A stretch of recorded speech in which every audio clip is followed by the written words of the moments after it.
Once again, there's been another update that has ruined my stream. I guess I gotta pay some money, get it to work the way I want it to. That's how the world works. Nothing's ever fair. Here's something free, but there's a hidden cost right there. Cool for a while, but now you've got to pay. I wonder if there's another app with which I can replace so that I can press stream buttons, stream out my face. I've gone through so many options before, but there's always a button that doesn't work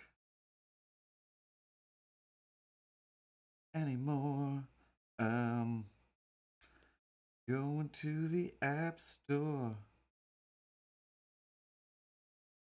Look around a second. See if I can find something. No, I know I can't.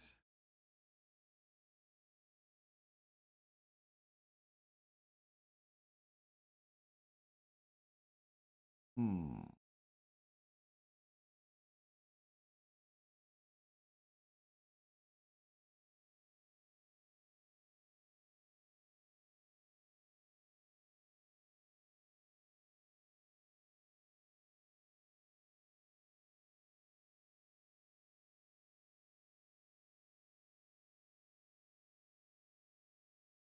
Space Goonie's waiting, wondering where I am while I'm having a fight with Jeff.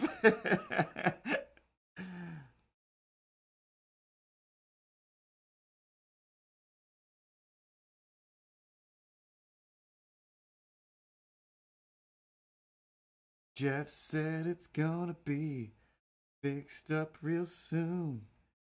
When it is, I tell you, I'll be over the moon.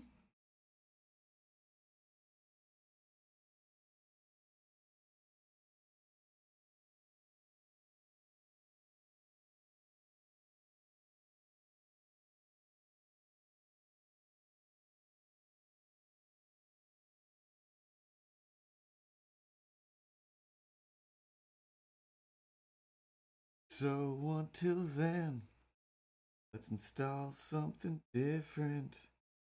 Hey, what's my password for iTunes stuff?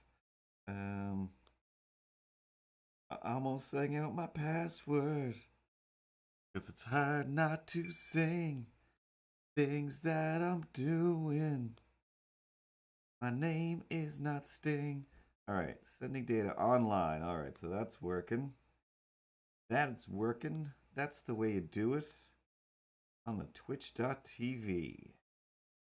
Gonna turn on the cameras? I don't know. Oh,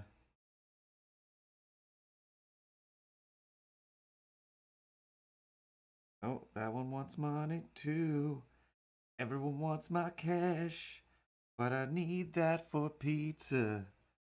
Karate lessons, yo.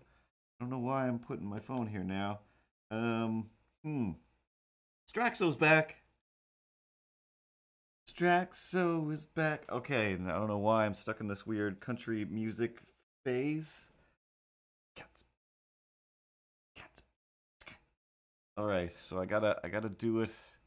Gotta do it the old-fashioned way with a mouse today, which is hard because I'm too old for this. This schniz. Try this. Wrong camera. Hey, black and white camera. Here we go.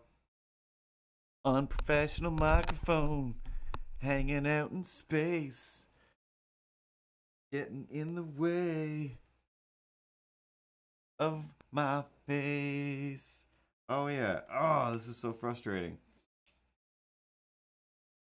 in theory, next week this will be fixed. But also, I want to put a new day on the schedule. Excuse me. And I got a new game for the old Wii U that I believe I can play against Milo, and I think that'll be super fun. Now you can't really see my arm hanging over here.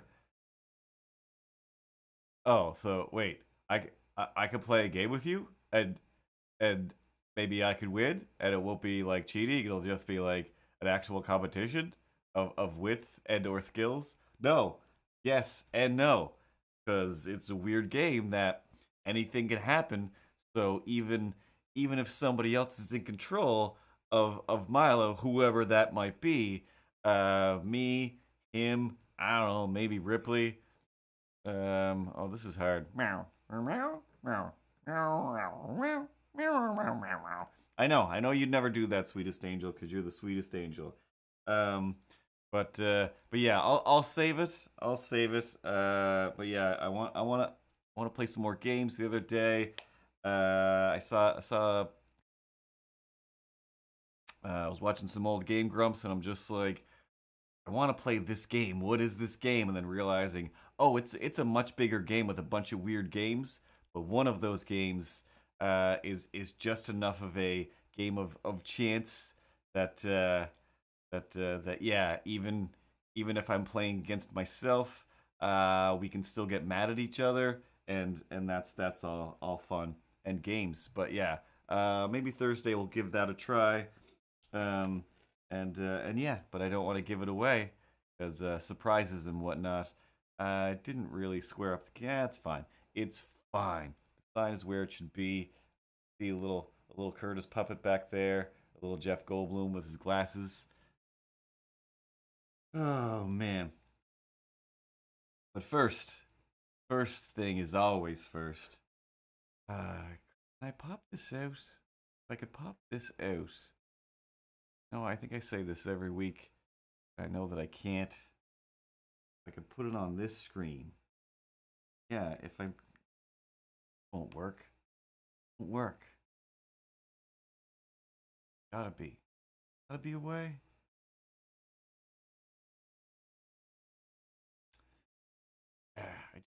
Camera's physically in the way. All right, I'm gonna move my phone, and then we're just gonna real quick, actually start the thing. Actually start the thing. I'm gonna super start the thing. Just seriously, just start the thing. It's like literally one click. It's just a matter of reading the word intro that spells intro. But because the camera, the screen is across the room, you're too old for this. You're just too old to look across the room.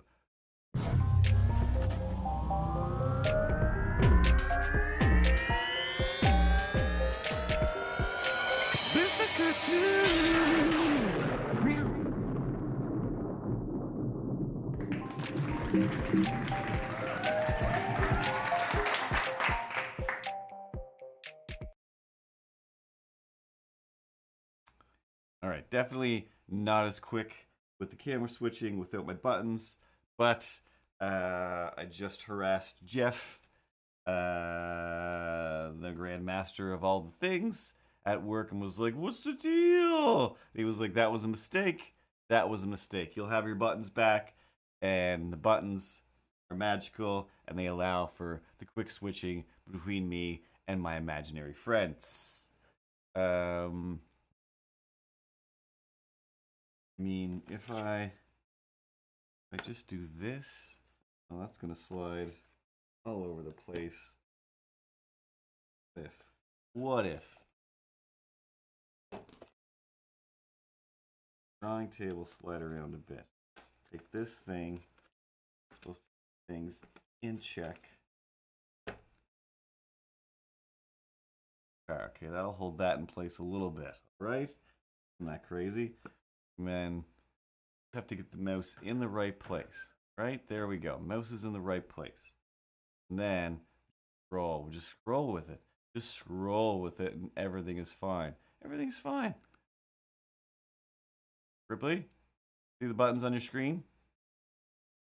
If seriously, if you could actually like have fingers that could That would be great if you could just do this. If you could just do this.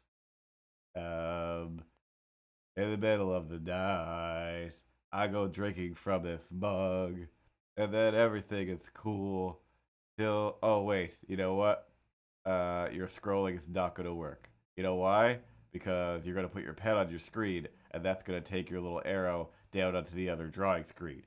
So yeah, you're gonna have to reach off screen to scroll through things, no matter what. So good luck with that. Good luck with that.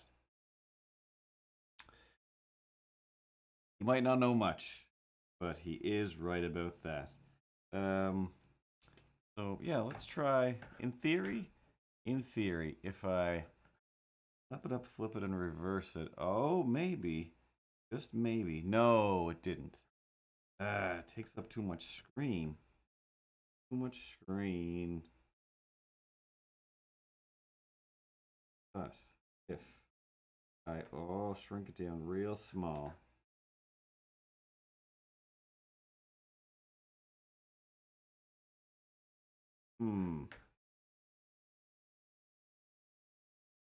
Here.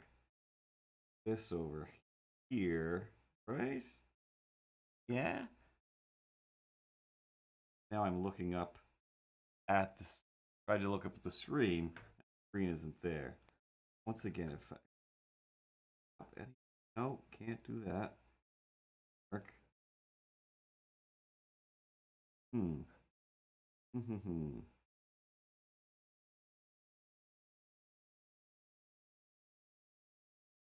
Great. Oh, that do it.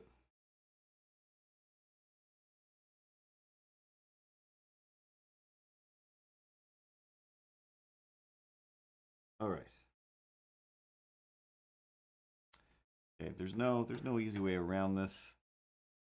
Put it over here. Screen real big.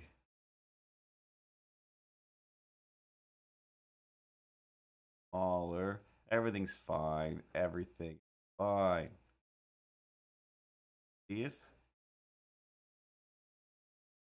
Technically, I'm even looking more into the camera this way, but now I've ruined everything on this screen. Good at computers. Good at computers. Now I gotta get this lined back up. Things, everybody. Climb over to the edge of your seat. Wait, on the very edge of your seat. Everything will be fine. Everything is gonna be fine. Okay. Technically back to normal. Just more fun to flip around. And see, let's see if my pen's even working. All right, it is. Okay. Okay. Let's drift over to the drawing camera, right? There, yeah. Okay. And pick a proper color. Pick a proper color. And then brush.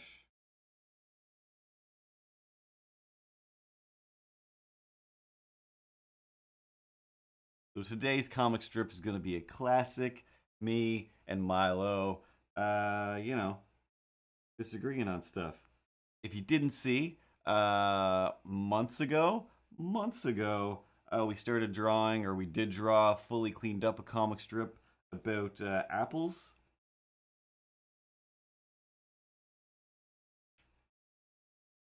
So the other day, I had a bunch of work to do. I wanted to get that work done, and then I just had a headache from working too much, and but I still was like, oh, I really just want to do a comic strip. I just want to so bad, but I just physically I got nothing left in me except some words. Maybe I'll do a comic strip that just requires words, and I'll just copy and paste an image and see what I can do. Like, let's just do a full reuse comic strip.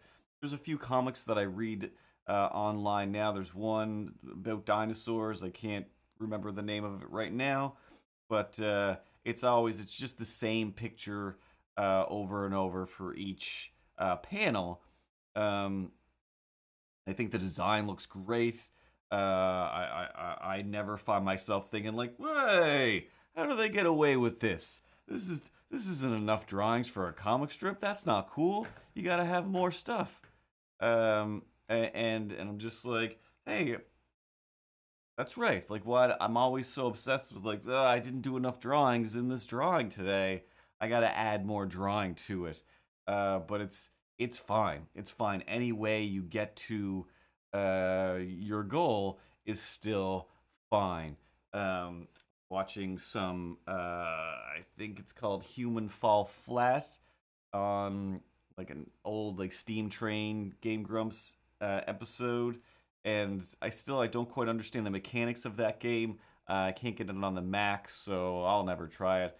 But it's a weird, like these weird lumpy little character, like just human shaped things, and you walk around and you can kind of climb on stuff, you can kind of grab things, and you've got to like basically just like work your way through a little area. You go through a door and you fall through the sky onto another chunk of land. You go through that little area, kind of figure out the puzzles, move things, get to another door, and then fall down to another place.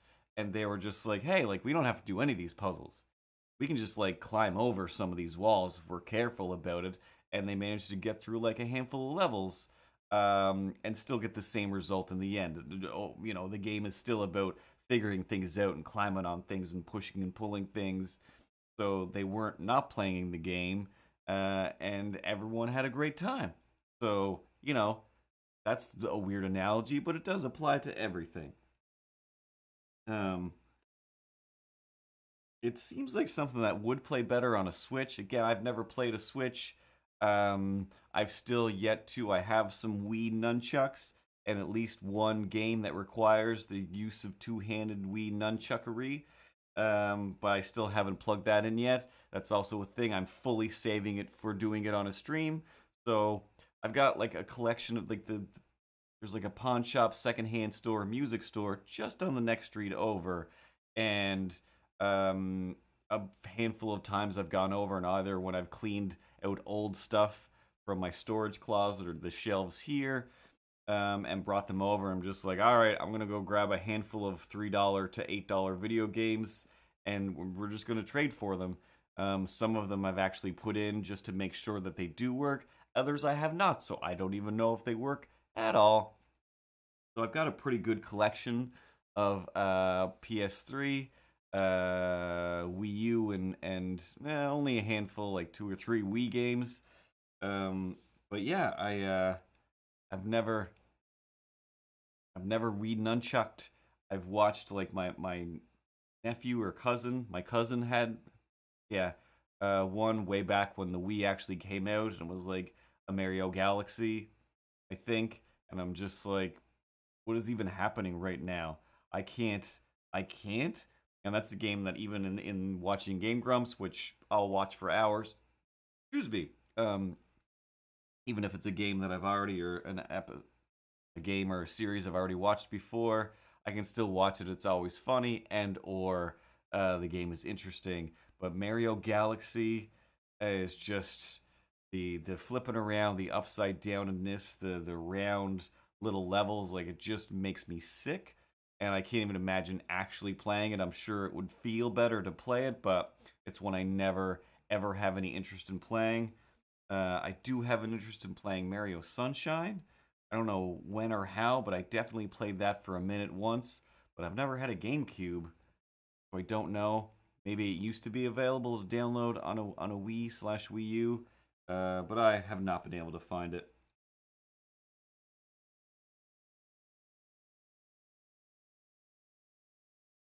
Nunchucks for playing Mario Kart. Hmm. I find even though I got like the controller, I never use it. Once I grab the big screen, I just end up using that. Anyway, so much more effort to switch cameras. But anyway, 1,000 years ago, we drew this. There is a typo in this because I am, let's call it mildly dyslexic. I feel like it takes me a long time write things sometimes. Because whether it looks right or not, I will reread it 1,000 times, and it's not until 1,001th time where I see, oh, that's pretty much backwards.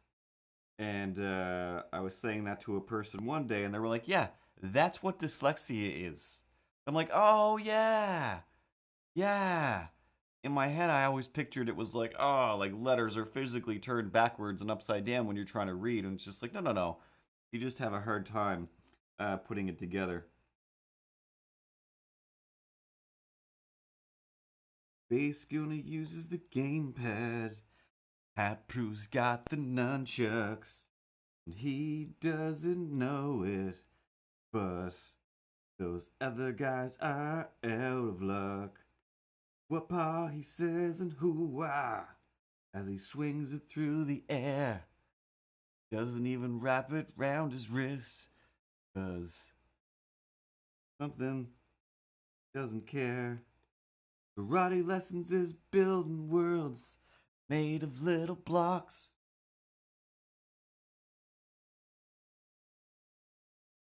Can't remember the name of the game. Minecraft. Sometimes my mind has locks. But no, I've never played the Minecraft. That's another one as well where I can't watch people play it. It also makes me nauseous. There's something about the pixelatedness. I got I want to say Duke Nukem, Doom for the PS3 that has Doom 1, Doom 2, and this like 3D, actual 3D like PS3 version of Doom, which is horrible.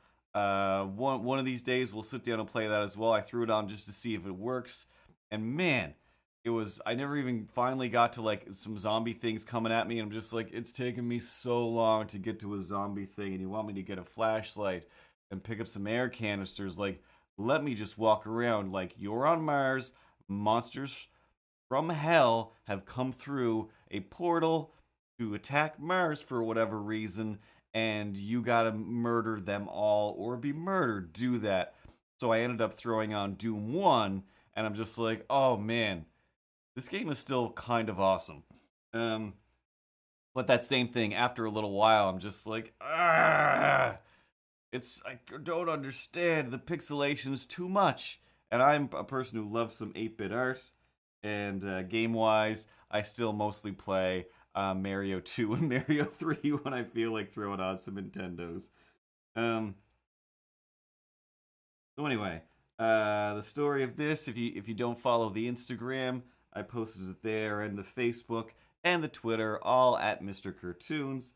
Milo's sitting there, he's eating some apples, and he's like, "Butchy, butchy, bunch," and he's physically saying that because he is incorrigible. And he's like, "Job," and then I come in like, "What's this? The Goodwill Hunting home game, huh?" Because it was always intended to be some sort of Goodwill Hunting reference.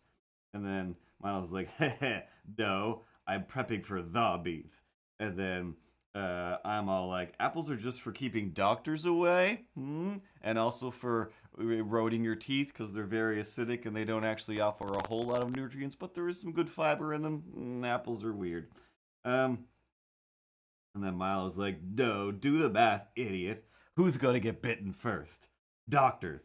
People will go to the doctor saying, 'Oh, I don't feel so good,' and chop. Dr. Thobby, MV. Dot dot dot. Medical Thobby is what that stands for. It's also the title for a TV show. Uh, dyslexia. Put the in the wrong place. There. It's also the title for a TV show that I am writing scripts for, and then I slink away because I'm just like, this was a terrible conversation for me to have gotten involved in.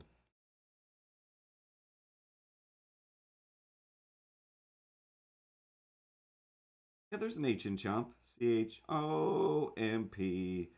Job. Below. This chomp.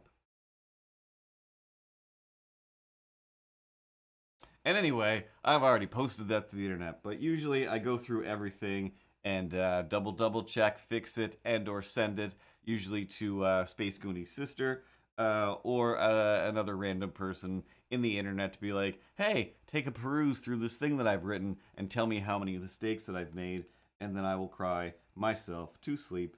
So we did that. Last week we did the Chasing Waterfalls, and I modified that. Is this available? There we go.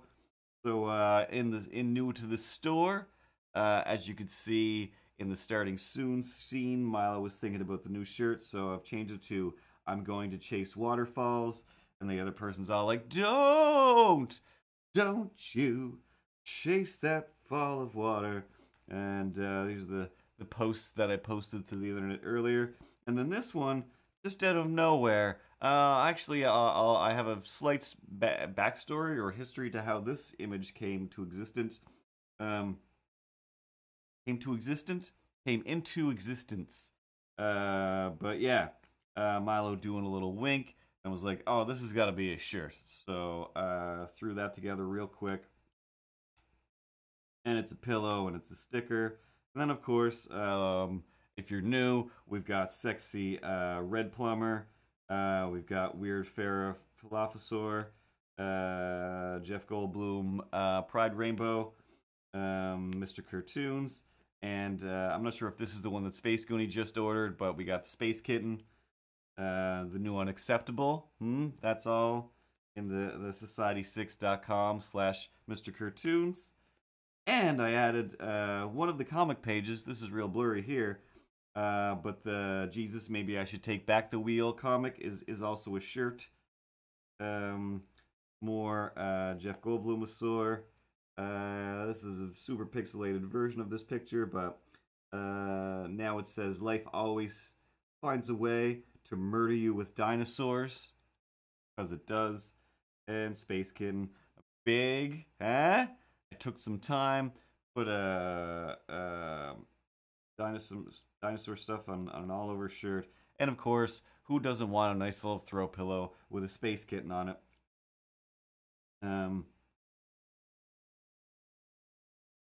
That's what I did this weekend, or at some point in time, or another. But this is if you're new and you don't know about drawing. Usually, if you want to do a good drawing, you start with some structure. But sometimes I use structure all day long. It doesn't necessarily guarantee a good drawing. Just, helps you feel a little more confident.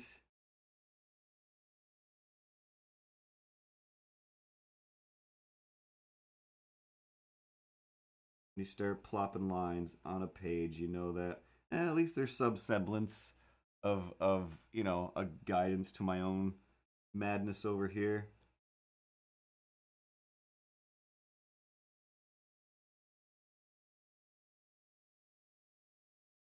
Good.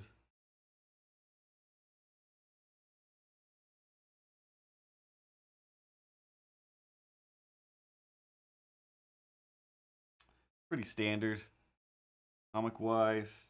Why all of my comics aren't copy and pasted, because so many of them are just this. Could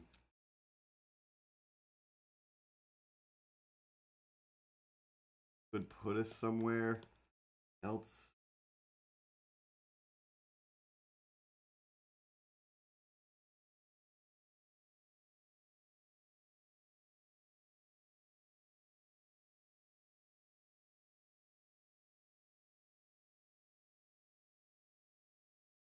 But we've been drawing on the wrong layer this whole time. That's fine. Paste, there we go.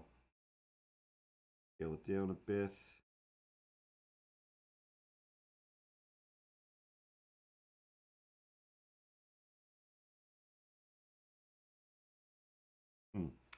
But one reason to have my phone over here turn on is for the notes Why do I have so many emails all of a sudden? Yes. Okay.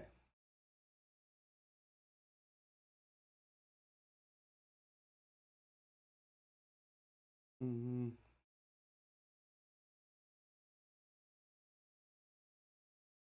All right. Watching the internet over the weekend. Um,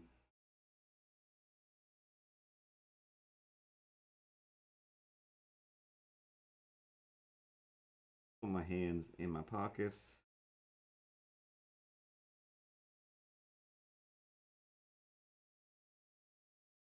There we go. A little more casual. Milo down.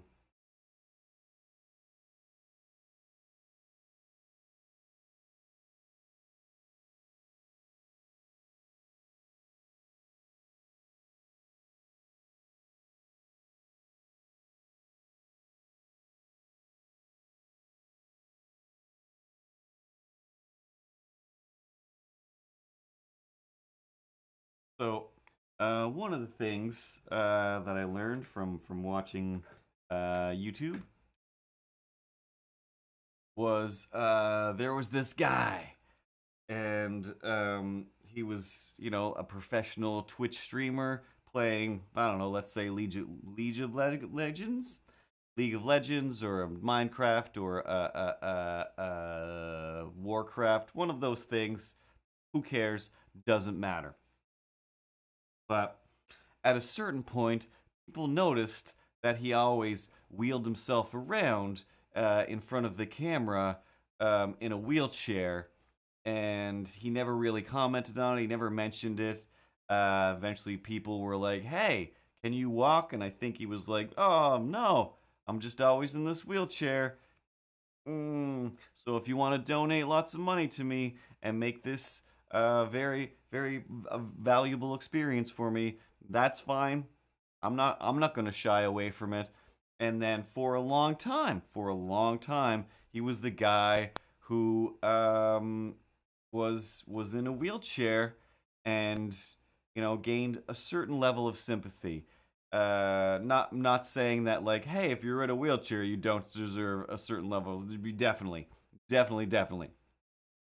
But this guy, one day, he was streaming, and how I've got my buttons normally, and I'm just like, all right, I forgot my magic juice over there, so I can click away over to Ripley, and Ripley can be like, hey, I'm just over here manning the boards with that guy in the background, slowly clicking at that computer.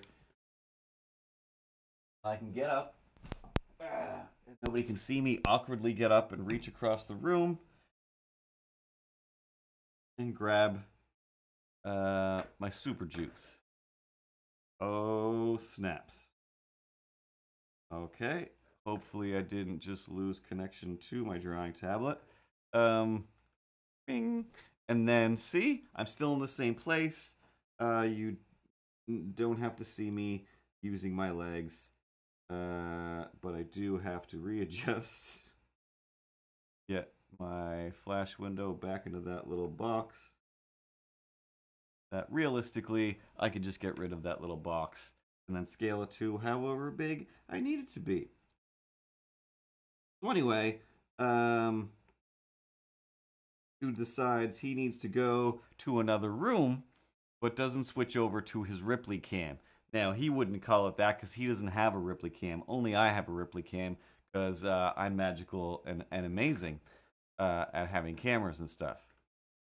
Meow. Meow. Meow. Meow. Meow. Meow. Meow. Meow. Meow. Meow.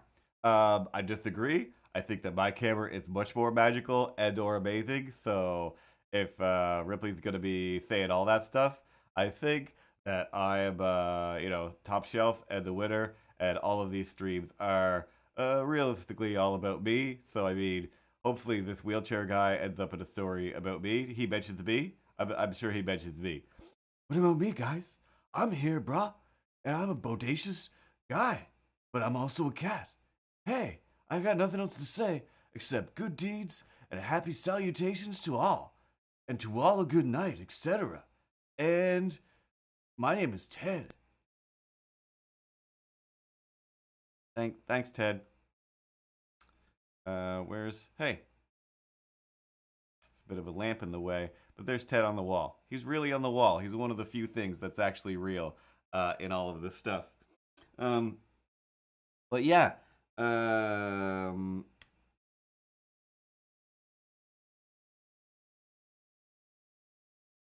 he didn't switch over his overlay. He just gets up.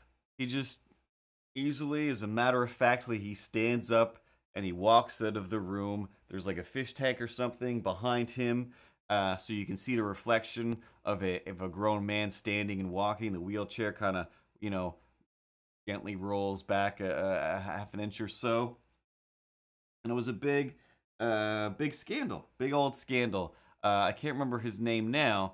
So then a few minutes later, I guess like the camera tilts down, and like I guess the chat was going crazy. Like some people have it written out, but just the video is gone. All video of the chat is gone. There is just the little clip that people have saved of him getting up out of the chair and walking away.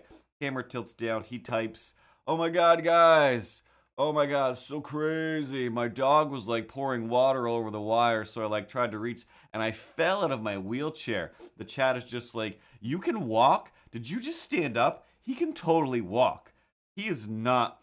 He can walk. Like, what's going on? He has legs and he can walk. Like, this is bananas." Like, we didn't even think he had legs this whole time. I've been giving this guy money to support him in his plight, because life is harder for him.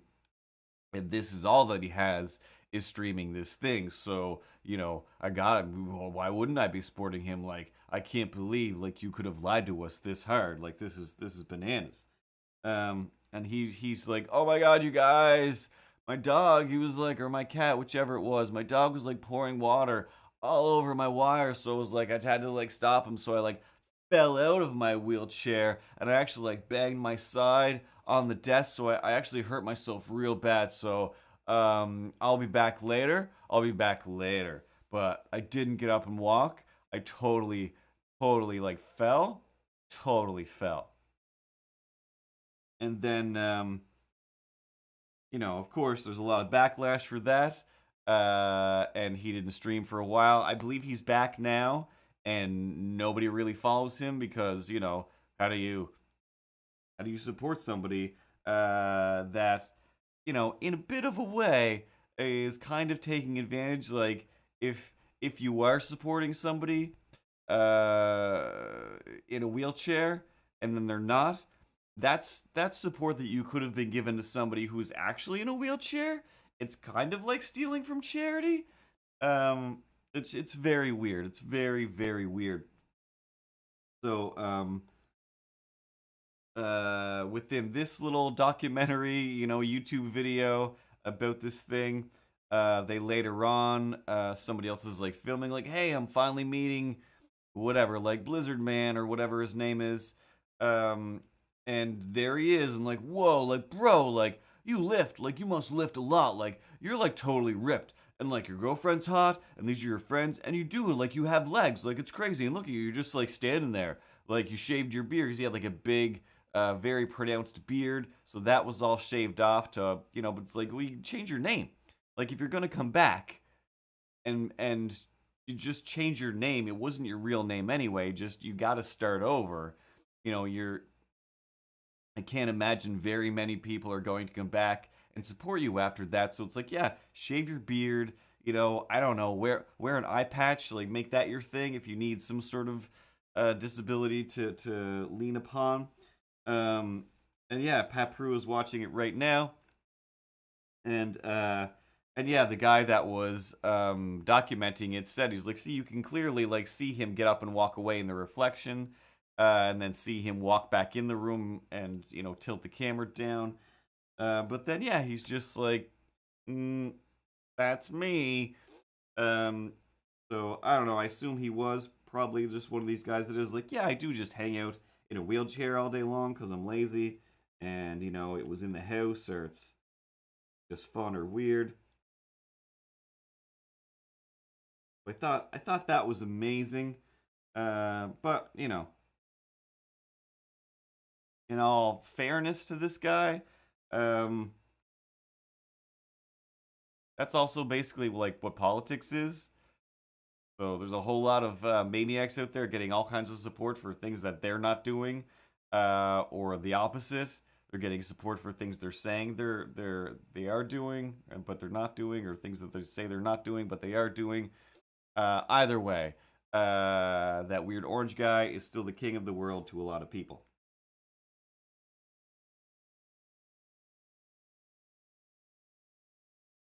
Excuse me. And drawing camera.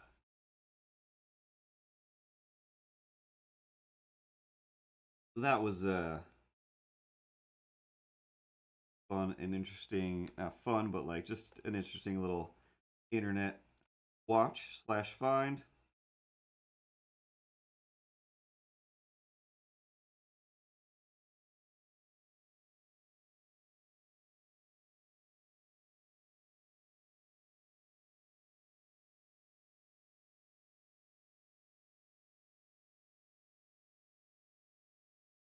Something weird put on Milo's head.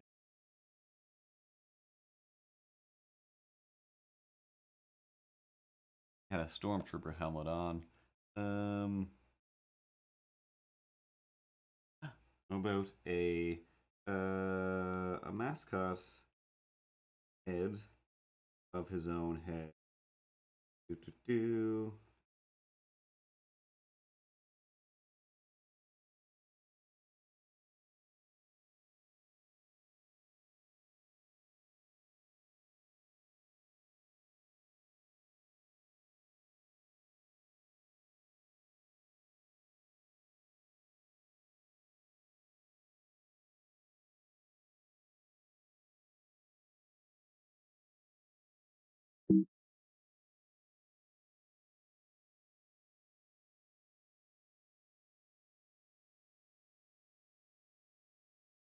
Will make sense.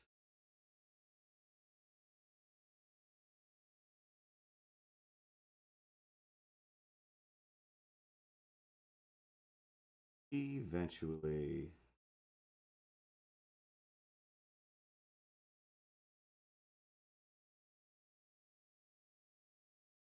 So, the other thing in my notes, stuff to talk about, where to fun. Nothing's working out. Yeah, trying to stop the dog from pouring water. Calmly gets up and walks away. Um, and the other thing is some stop motion fun that I did on the weekend once again. Um, Wait, so if your lives are found out while you're streaming on the Twitch and the YouTubes, what about the fact that that thing that you're always saying, how I'm not really here?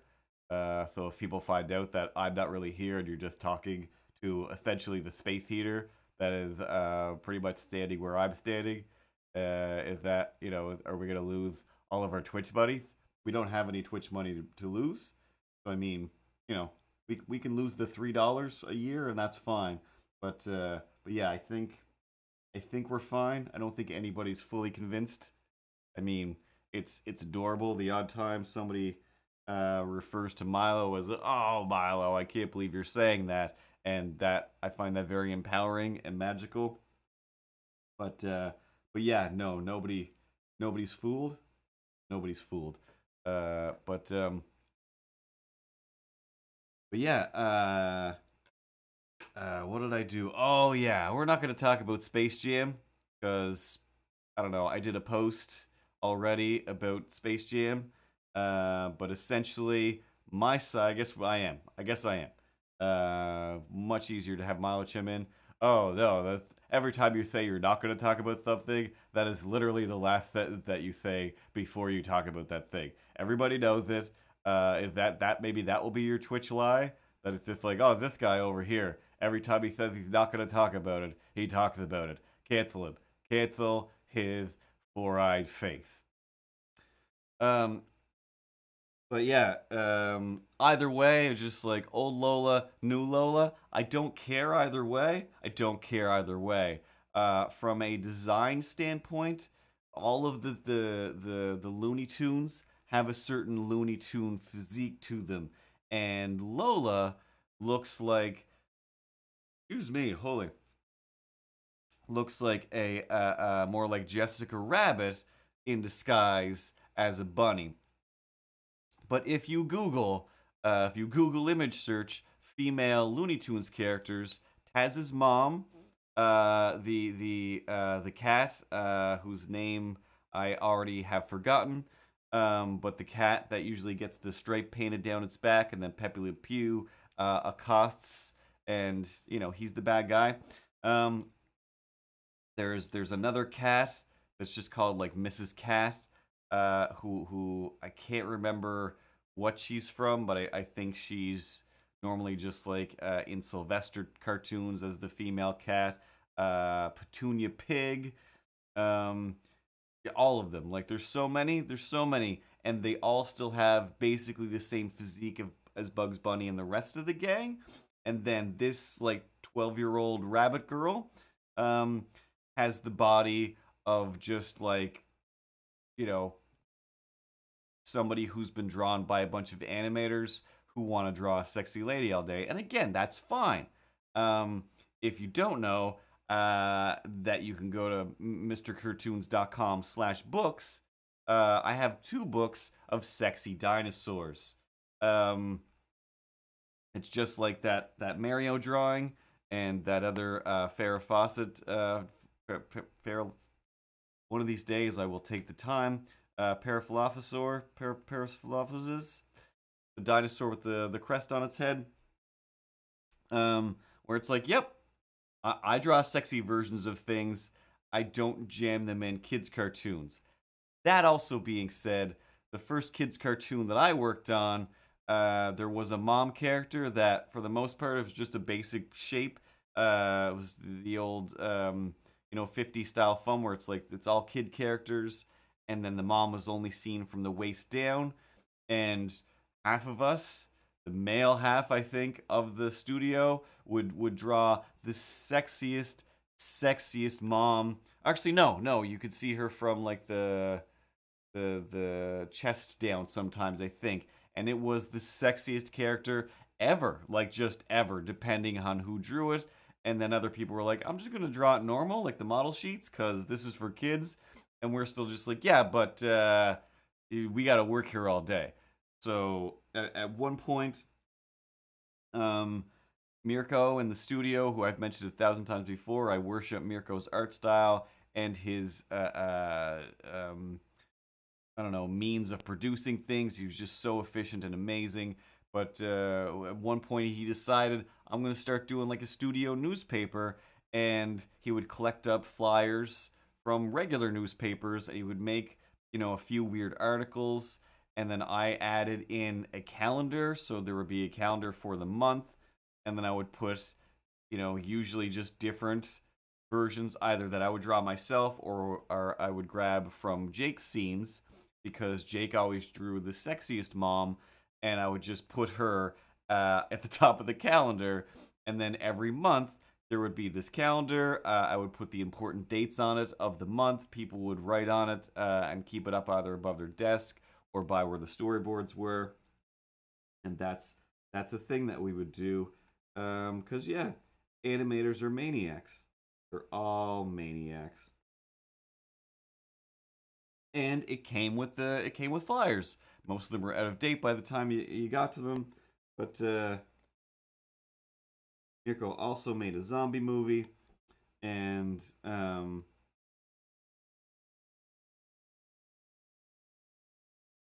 sparklers in hands.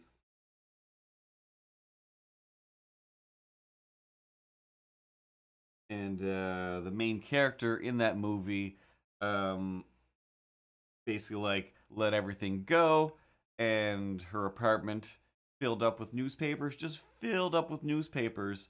And in order to achieve that effect, Mirko made, his apartment was her apartment in the movie, and he just let his apartment fill up with newspapers, and it was like a lot. I mean, like enough to like kind of make furniture out of. And then I believe I can't remember how it worked. Is either no, yeah. So then Travis, who also lived in the same building as him, Travis moved out, and then Mirko took those newspapers, I think, and then filled up Travis's apartment with them instead of getting rid of them all. I don't know. Either way, once again, animators are insane, and they do crazy things. But man, oh man, that was a good time.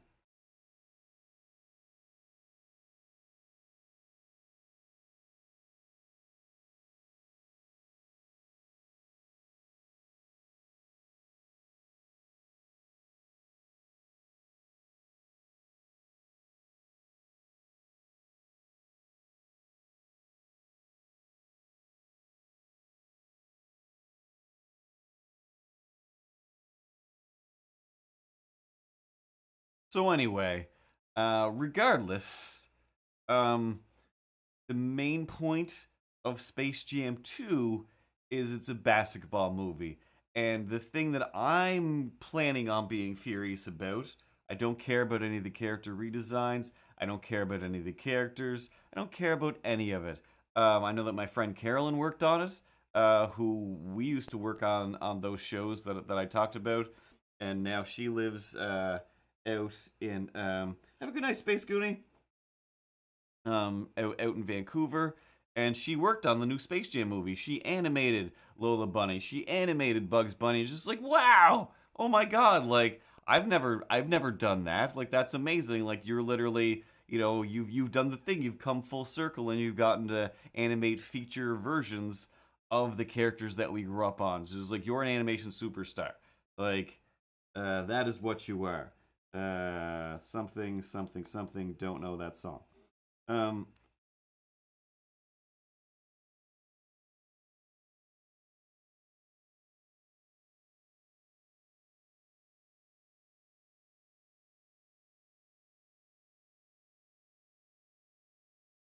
so other than the fact that people I know worked on it, and that's magical, so that does make me want to see it a little bit more.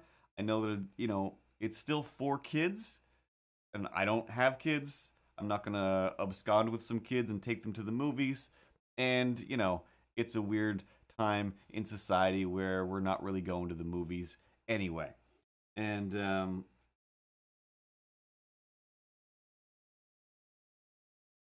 my only real problem that I'm planning on having, like I started to say a minute ago, is the fact that I don't think that Space Jam 2 takes place in space. Maybe I'm wrong. I don't know. Near as I can tell is Don Cheadle is the bad guy, and he doesn't seem to be an alien. He doesn't seem to be taking the Looney Tunes up to space to make them play for the safety of the Earth. And that just, why I mean, of course, you're still gonna call it Space Jam 2, but I want it to take place in space. That's just me.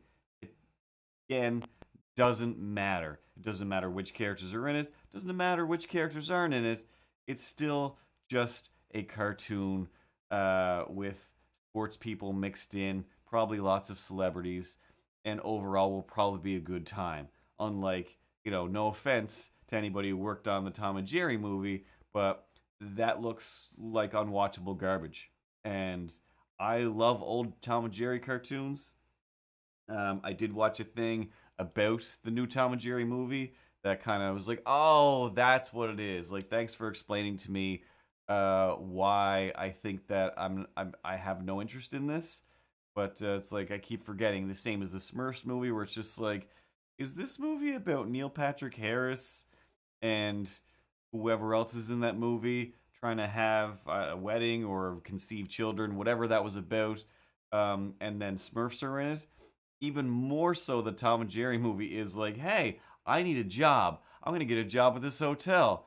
Hey, there's a cat and a mouse in the background over there doing stuff. Like, okay, will they have the same amazing timing and just dramatic music that made old Tom and Jerry cartoons amazing? No, it will not. It will just be a cat chasing a mouse.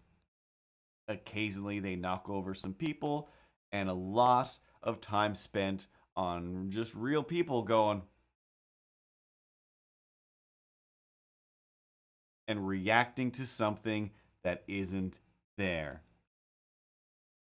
I wish I could very quickly quick between things, but hey, isn't it ironic, don't you think, Alanis More Faith over here, that you're complaining about humans just reacting to like a cat that isn't there? I mean, seriously? Um, do I need to hit you over the head with an unacceptable bug? But it seems like an unacceptable opinion for you to have, given the circumstances. I mean, circumstances? We always become what we hate. Sad truth of life, you always become what you hate.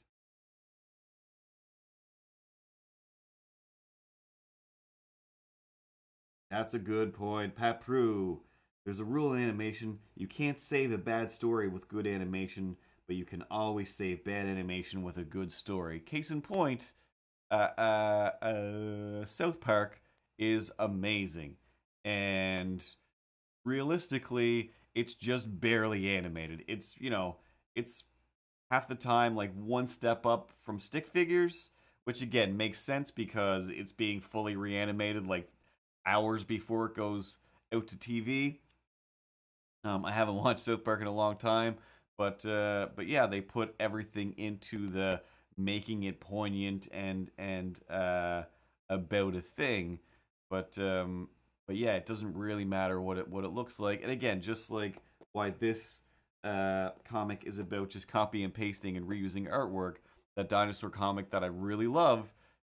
Everything that they say is just like, this is amazing. Like, this is always interesting and funny, and they're not going wild on like posing and this and that. It's like these images are borderline clip art, as offensive as that term is to artists.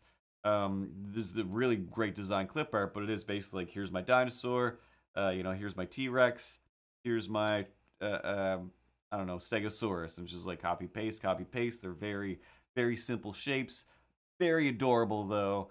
But it isn't about posing. It isn't about posing expressions and just pushing the envelopes of any kind or costumes or anything. It's just the words that they say are the main thing, and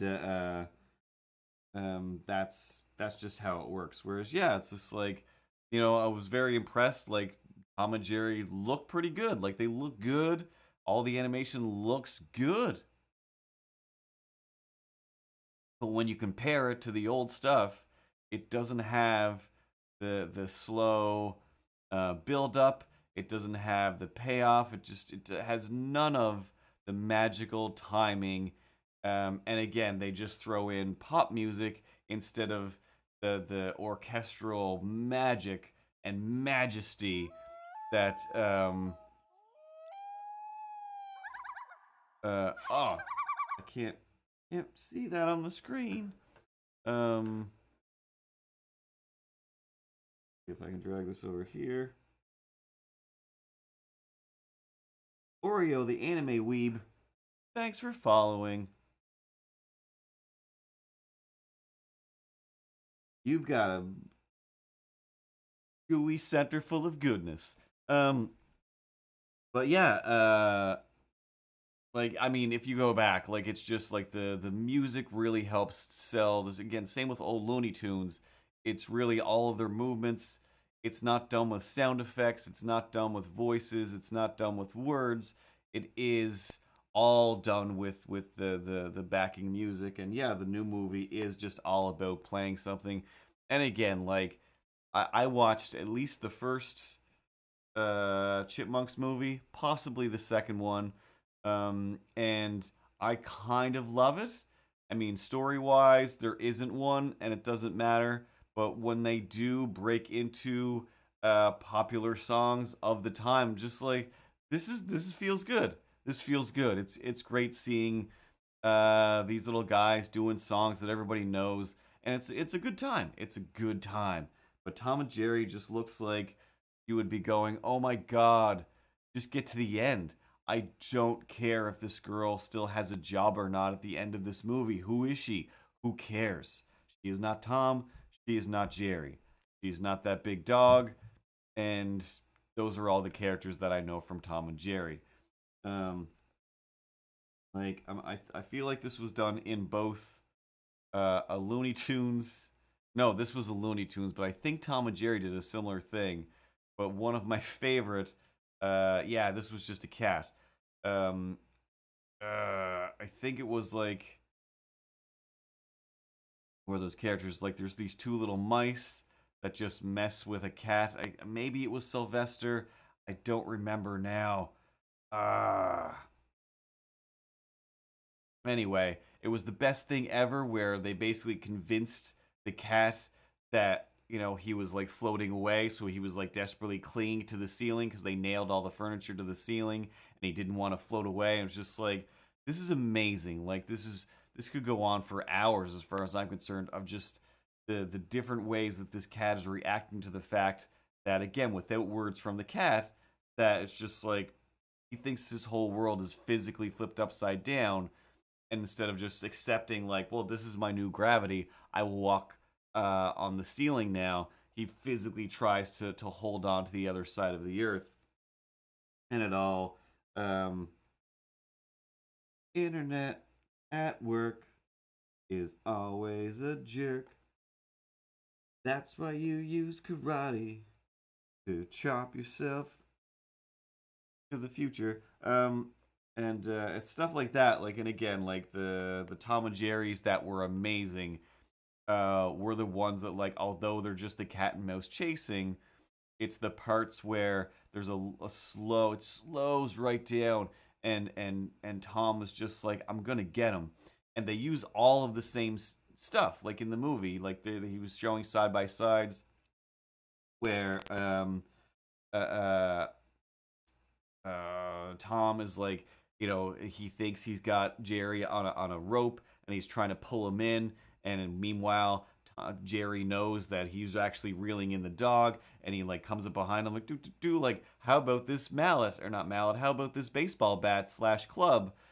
So that when you do open the door, you can immediately just bash that mouse over the head, even though it's Jerry himself giving him the thing, and then he opens the door and it's like so much of it taken directly from, but the timing of it is just so blasé. It's just there's no nothing about it. It's just, oh, this cat is just hitting somebody or trying to hit somebody with a thing. There's extra dramatic 3D camera work that doesn't do more to sell what's happening. It just shows you more, and it's just like, so often less is more.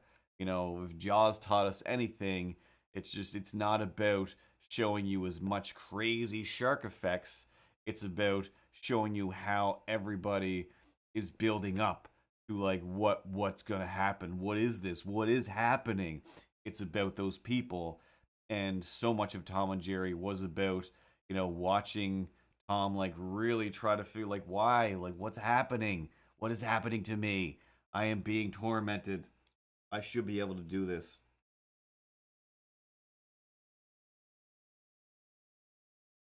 That's what's odd about it too, is like definitely old Tom and Jerry are way more violent than this movie, but because there's no anything in between the violence, it is just cat and mouse bashing. It makes it seem it's senseless violence now, whereas the violence was telling a story in the old one. It is still a story of violence, but it is the story of clever violence. This is it's a weird dissertation to have on things. Let's switch topics. I'll check my notes. Wrote down a handful of things. Phone requires too many. Ah, yes. Going to online therapy. It's only been two sessions now, but it's online, so you can still like message them throughout the week. And the same as when I went to therapy before. It's a lot of, hey, here's a worksheet of how to deal with when you're worried about things, when you're nervous about things. Go through these steps. I'm like, yep, I keep forgetting about a lot of these.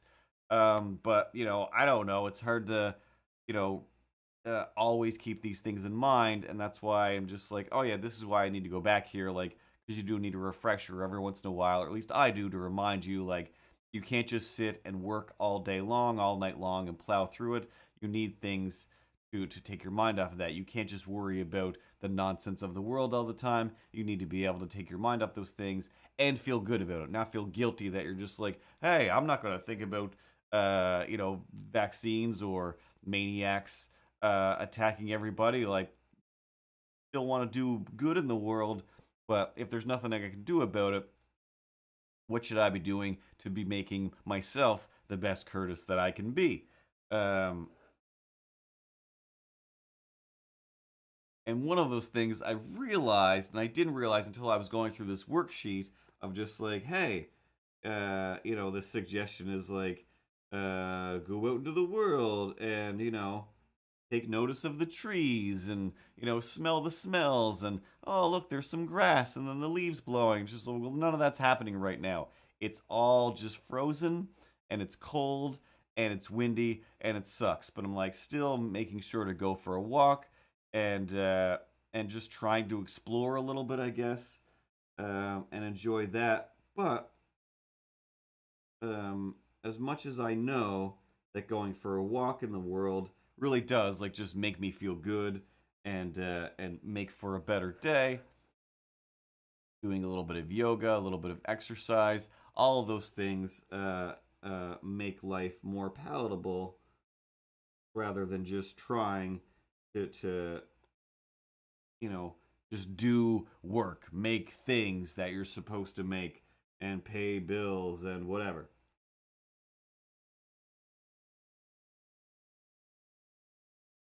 But a thing that I like to do is grab an action figure from my shelf and just make it move. Just do anything with it. Just do some stop motion. And it's even more fun when I don't overthink and I don't set up a pile of lights. I don't block off lights so the light doesn't strobe. Um, I don't go back and redo it if movement is weird or wonky.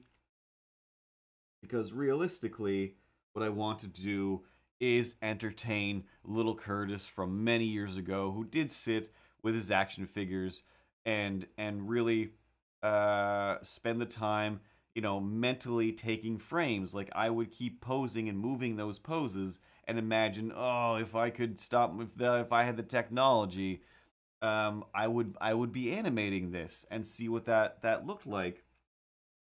And now that technology is on my computer, it's in my phone, it's on iPads, it's everywhere. Like, you can buy Lego sets now that are just like, this is a stop motion studio. Like, what? It comes with a camera, it comes with little tripod things, it comes with a green screen. Like, kids have got it made. Kids have got it made. All you need is access to a phone, and you've got a whole stop motion studio. And a thing that people like and a thing that is fun is once again popular music. Um, and I don't TikTok. I loaded the app onto my phone once, and I really just had no patience for it.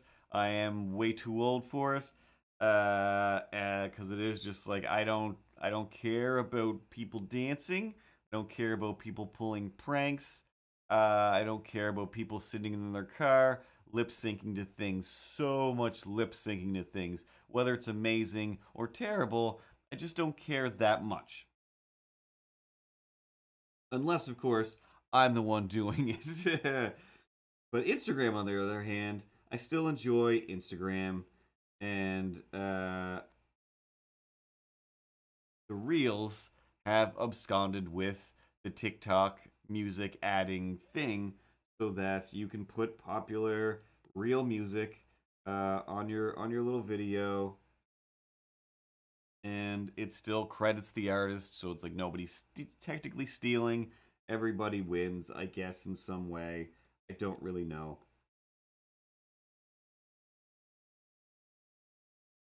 Basically, yeah, I'm an Instagramps. I'm fine with that. I'm totally fine with that. Uh, Karate lessons. Um, so I'll sit here with my phone. I'll pick a character and I'll just randomly do some animation. And 99 to 110% of the time, I don't think of the song that I'm going to pick later on.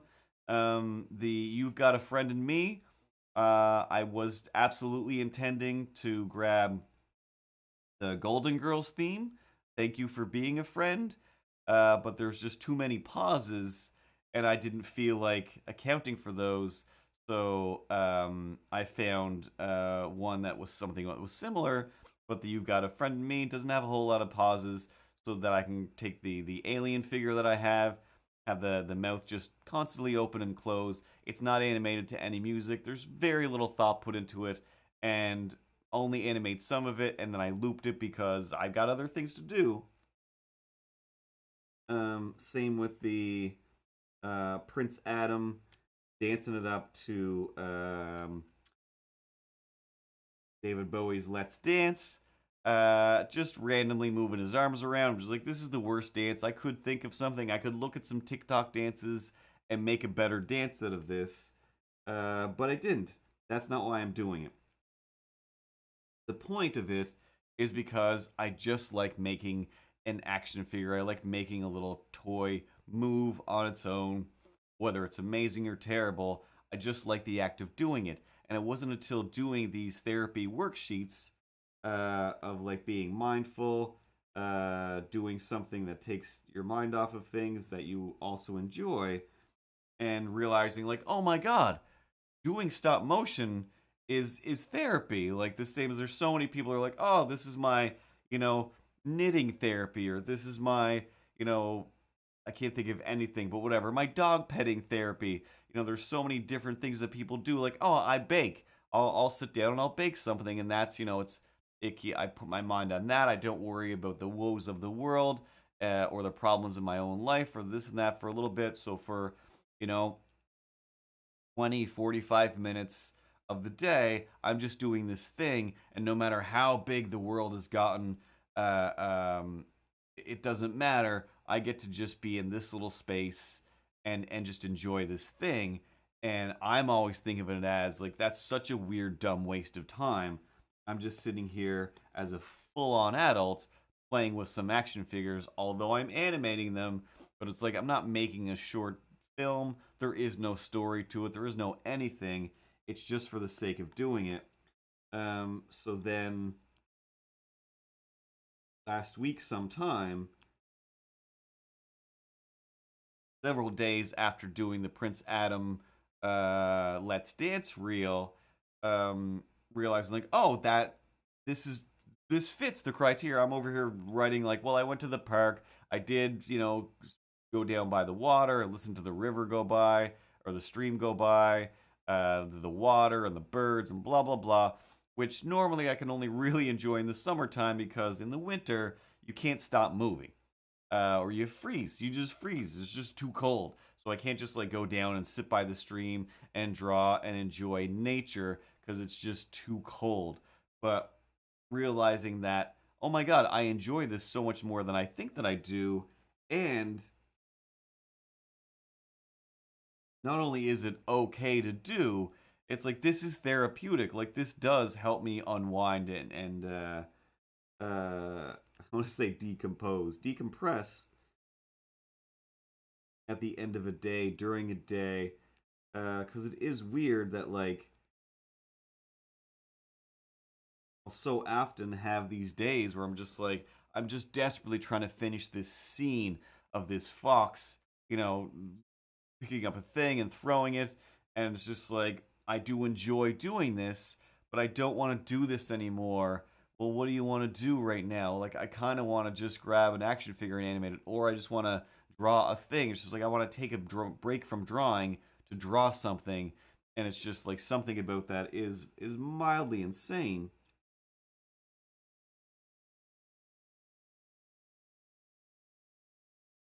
But not really, because one is a version to pay the bills, and another is a version that is to, I don't know, pay my own mental bills and to just to make me happy. And so often in life, until you can sit down with a therapist, or even just a friend or somebody that can remind you, uh, or a live stream, that can remind you, hey, sometimes you got to take some time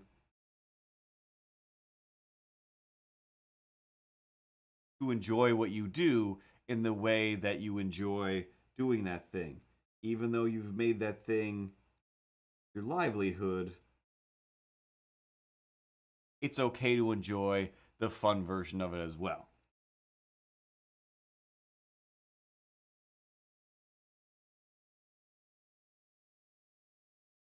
Saving, copy and paste, copy and paste, saving some time, cause there's no time to waste.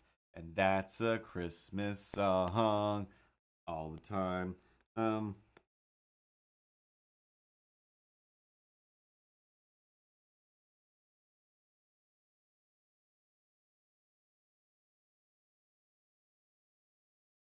anyway, realizing that really changed my week, and even more so, writing in my little worksheet for my therapist to be like to prove that like here are the things that I did, and I was like, hey, I can send attachments.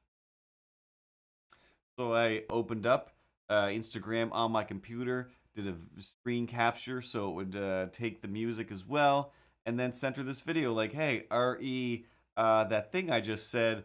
This is the thing that I did.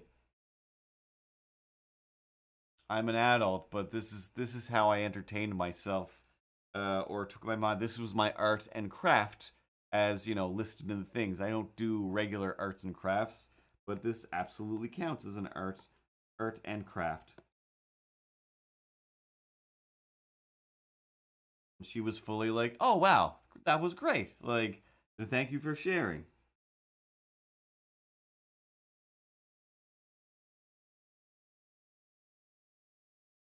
And basically, a lot of the therapy is just me sitting slightly closer to the camera and doing this same thing, and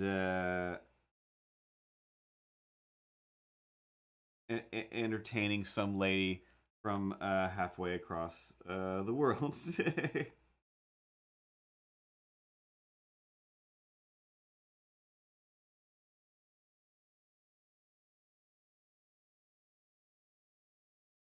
With, of course, some interjections of, hey, yeah, you don't want to think like that all the time, or, oh, that was a good way uh, to think about that stuff.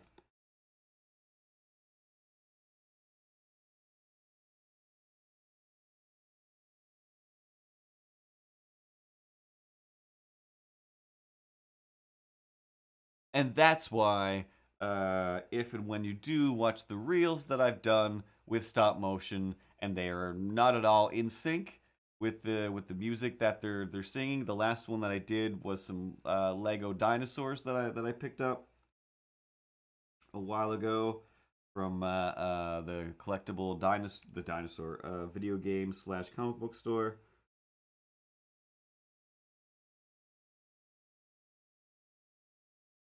because they had some articulation, but they were also old and secondhand, so their articulation is all over the place. They're definitely not meant for animation. But yeah, I've got the Triceratops, Tyrannosaur, singing along with the more fast rapping part of the Space Jam song, and then this Brontosaurus that I have that is just like I was kind of excited, but the neck is just way too loose, and the mouth just snaps to like pretty much open and close.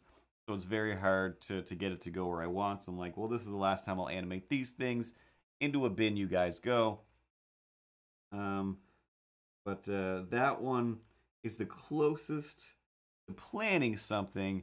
But all I did was once again, I sat here with the camera or with my phone, and Triceratops mount or Triceratops Tyrannosaur mouth opening and closing, moving his head around as much as it can, going in and out of the camera.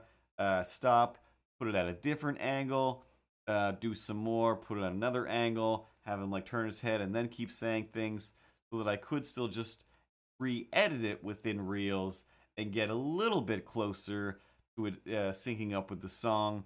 And then at the end, the when the other voice kicks in to say whatever, it's time to slam now, it's time to jam now.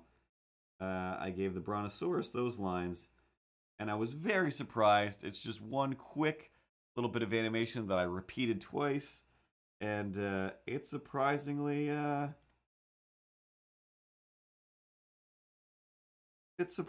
well for for what I was expecting.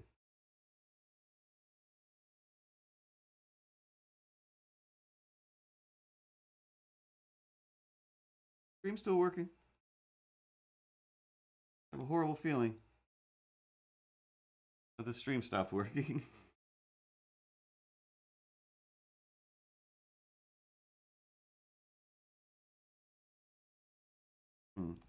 Online. Lights are flashing though. I think it's working. I think it's still working.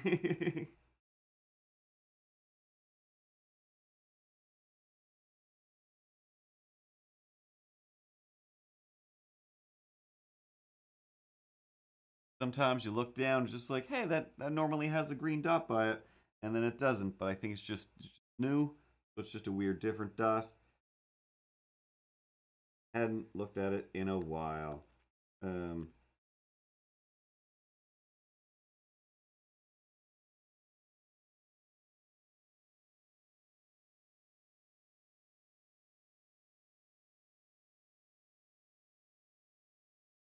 Meanwhile, ooh, I guess this is do it over here.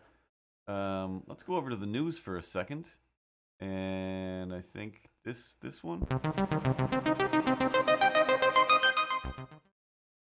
In the news this week, while driving in my car, going to get new wiper blades, urgent.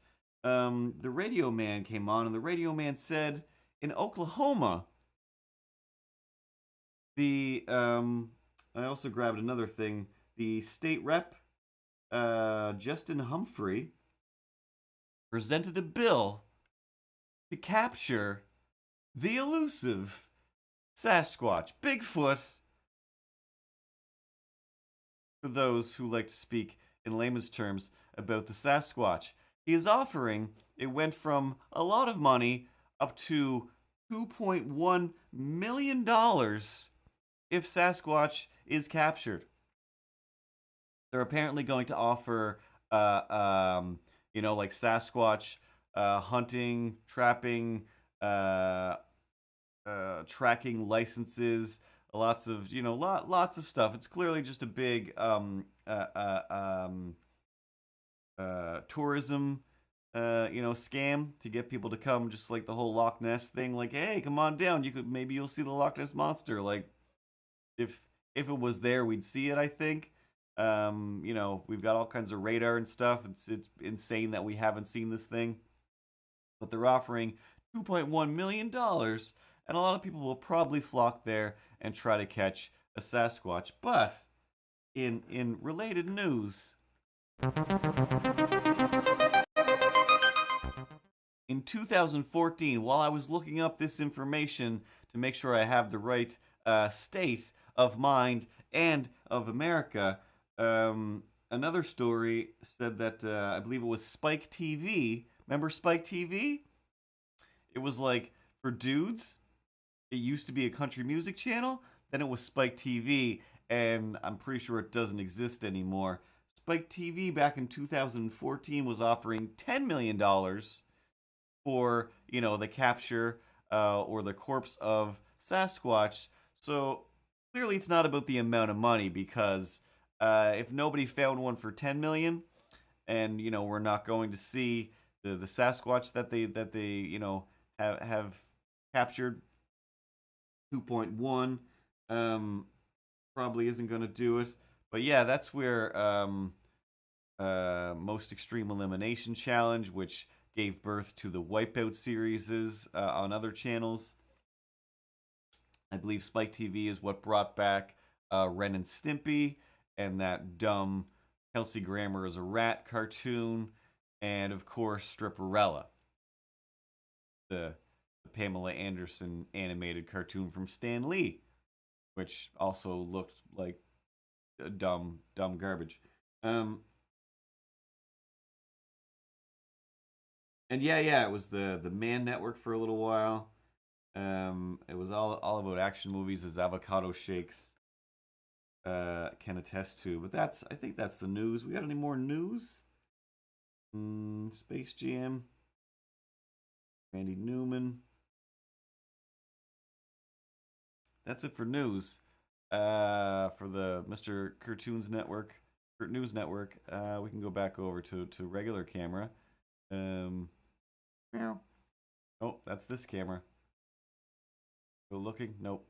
But the other thing, that I wanted to mention last week, but I could not remember the name of it to save my life, so I talked about Bots Master. But I keep watching Dan Larson's Toy Galaxy on YouTube. They're just like usually 12 minutes long, 10 minutes long, about just TV shows, toys, cartoons from the 80s and 90s. But this one that I'd never heard of, I haven't. There's a lot of them I didn't hear of, but this particular cartoon was called Spiral Zone. The name, definitely not a good name for what it was about, but it was about like this zone.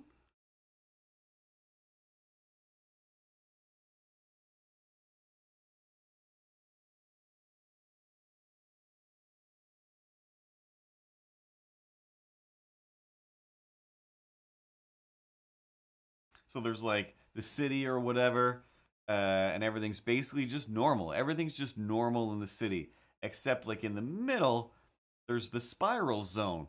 And in the spiral zone, it's just like kind of like just a dome of like fog of this like this purple, I think, like mist that like just surrounds this whole area. Like just they've taken over these evil like zombie type guys have taken over this whole section of the city, of the state, of the world, whatever it is. It's of course it's in the future. Everything is mild, not even really post-apocalyptic.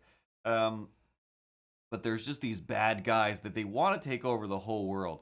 But so far, their spiral zone only encompasses a certain area. And if you're in the spiral zone, you are. I'm not sure if you're automatically just by being within this mist, or if they do something to you while you're in there. But once you're inside of the spiral zone, you basically become this like mindless zombie.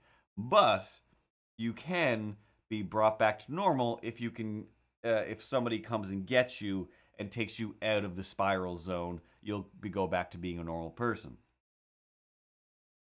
And the crazy thing about this show is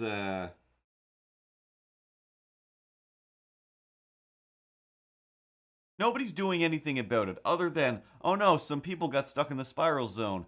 And then there's like, a group of like G.I. Joe type guys are like, hey, we got all this gear that will transition to action figures really well.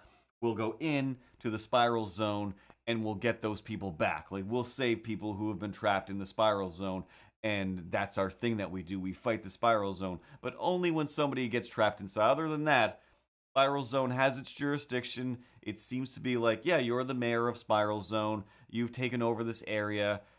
Back in the 80s, we still lived a little bit under those assumptions of like, oh, it's like old-timey times where it's like if somebody takes over some land, it's their land. That's how it works. Unless you want to form your own army and take it over, that's just how the world works. It's the Autobots wage their battle to defeat the evil forces of the Decepticons.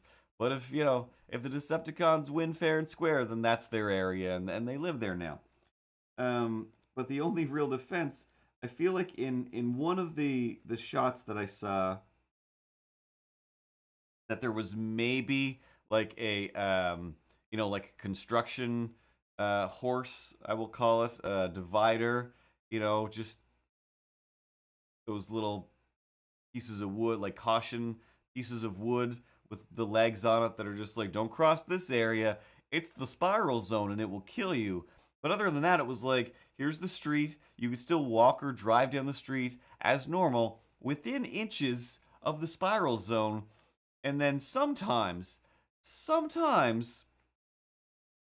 crimes are perpetuated by slipping through the cracks of the spiral zone with, like, say, a big robot arm, or one of the zombies would just reach out because they wouldn't leave. They wouldn't leave the spiral zone. They were good enough that they would stay in their own area. But if you got close enough, they would just grab you, pull you into the spiral zone. Now you're a zombie in the spiral zone, and hopefully somebody's aware that you've gone missing and that you are in the spiral zone or witnessed it. Because other than that, that's just it. There's just a big purple area that you can easily, whoa, I stumbled in to the spiral zone. Hopefully somebody comes to get me, and thankfully there's, they have special gear to keep them from turning into zombies, and they go into the spiral zone and they get people out as the spiral zone slowly tries to grow its stranglehold over the city. And that's just it. Like, that's the whole premise is, I assume every week somebody of lesser or greater importance ends up stuck in the spiral zone, and then these commandos go in and get them out. But it just seemed so bizarre to me that it was just like,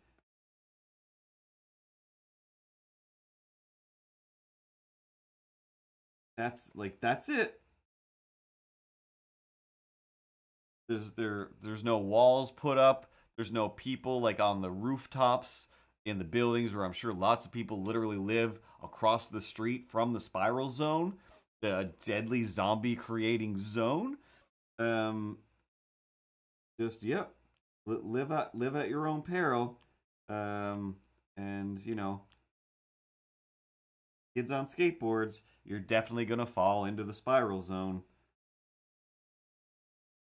I'm sure it's some sort of allegory for something.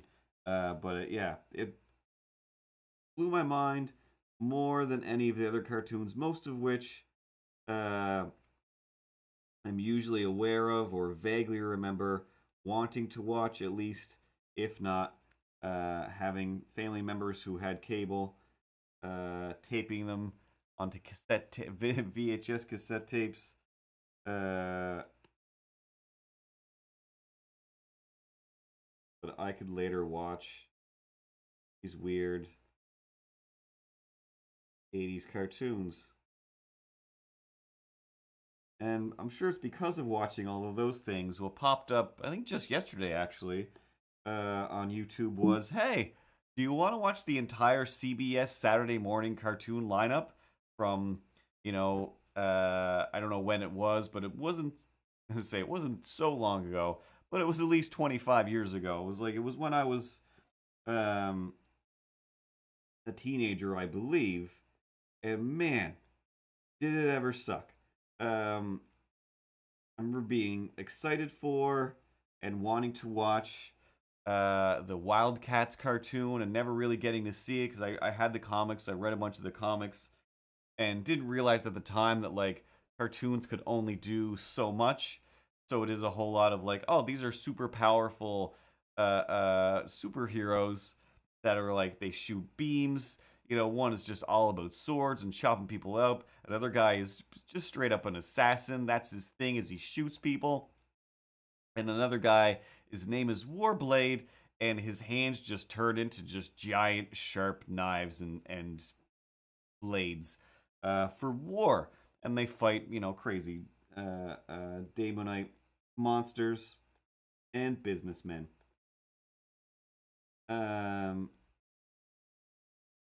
So I clicked it just for a little bit of like, I remember not really wanting to watch more than 1 or 2 episodes of Wildcats, but what else is in this lineup that I definitely watched?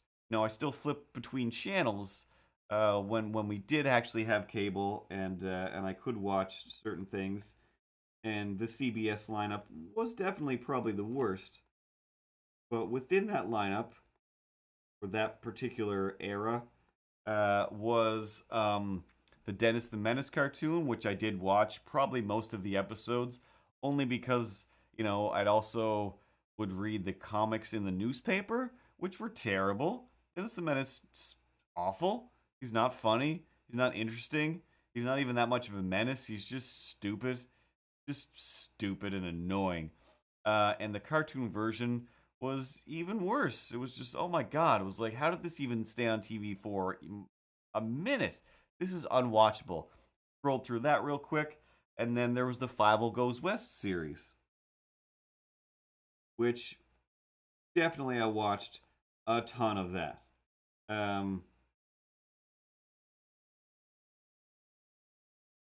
And just forgot how many cartoons were about like just old timey, like Western type things, medieval type things, and realizing and remembering, like, oh yeah, I'm not really into Western stuff.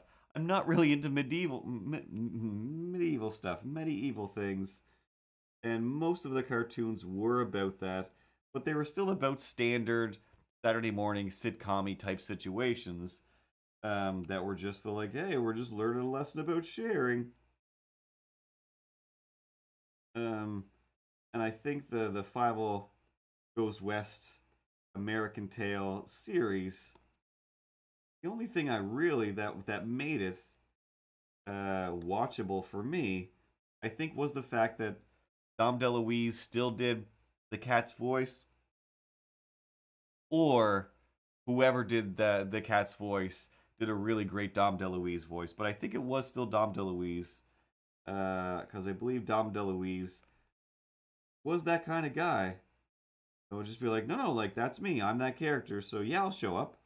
I'll always be there. You can always count on Dom DeLuise.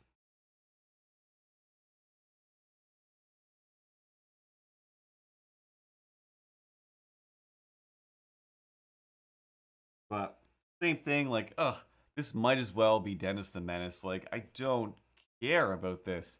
Not that I intended on watching any of these cartoons. It was just a little bit of skimming through anyway. But I'm like, I might. Who knows? Maybe I'll get sucked in.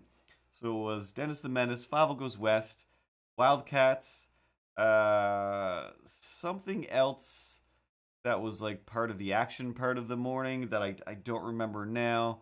Um, Pretty sure it wasn't very memorable then. But the other one was, and I was pretty tempted to still go in and rewatch the episode of Cadillacs and Dinosaurs. I definitely never read the comics, but man, oh man, especially lined up with all of these other shows, it still looks pretty great. And compared to those shows, it looked amazing. Like, oh, it looked so good. And I didn't even like when I skimmed, I didn't even see any dinosaurs during my skim. Um, the people who worked on that show definitely loved cars. They definitely loved dinosaurs, and I remember just like really liking the voices. But mostly, there's always a problem, but my only problem with Cadillacs and Dinosaurs was they always just kind of alluded to the fact that like eventually they're going to explain how they got to this scenario where they do live in a world where it's definitely the future. They still have Cadillacs that they've retrofitted to keep working. There is dinosaurs, there is villains, but the dinosaurs all have different names than we have for them now. And the main guy whose name I don't remember would always say Quahoon. I'm just like, I don't know what that's from. It's probably from a language that does exist. And I'm just like, when are they going to explain this? Like they keep at it like, oh well, back in the old days, like somebody knows what's going on. Somebody explain how we got to this future, and they just never did. And it drove me insane. And then it just stopped. and I think there was it might have ended with like a very cliffhanger, like they built up to like this is getting crazy, and I didn't understand the process of shows getting canceled or where they went, where they came from, and I was just very disappointed. Just waiting and waiting to like find out the answers, and it just never came back. Cause I was the only person watching Cadillacs and Dinosaurs.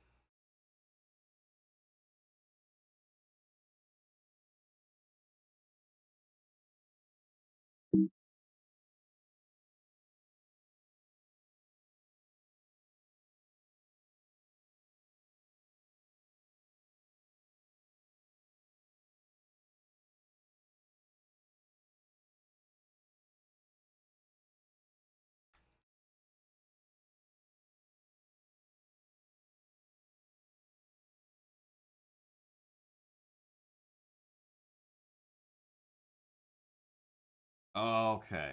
The last thing, well, I try to very hard to write text and say words at the same time.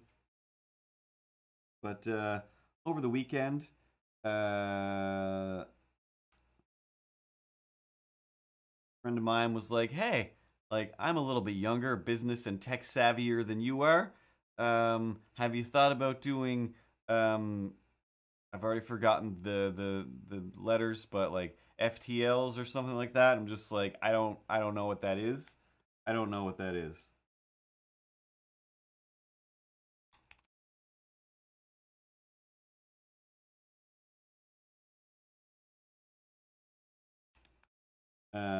So I googled it real quick, and it was like, oh, crypto art. I was like, yeah, crypto art.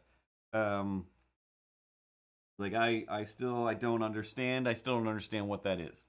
I know that my friend Jim does it. He seems to be doing well at it. People love his crypto art, but I don't get it. Like I don't understand what we're talking about. And he's like, no, I was like, it might be something really good that you should get into. Um, and Actually, I should have a window open on my phone here. NFTs. There we go. I forget what that stands for already. Um, yeah, this just keeps saying NFT and it doesn't.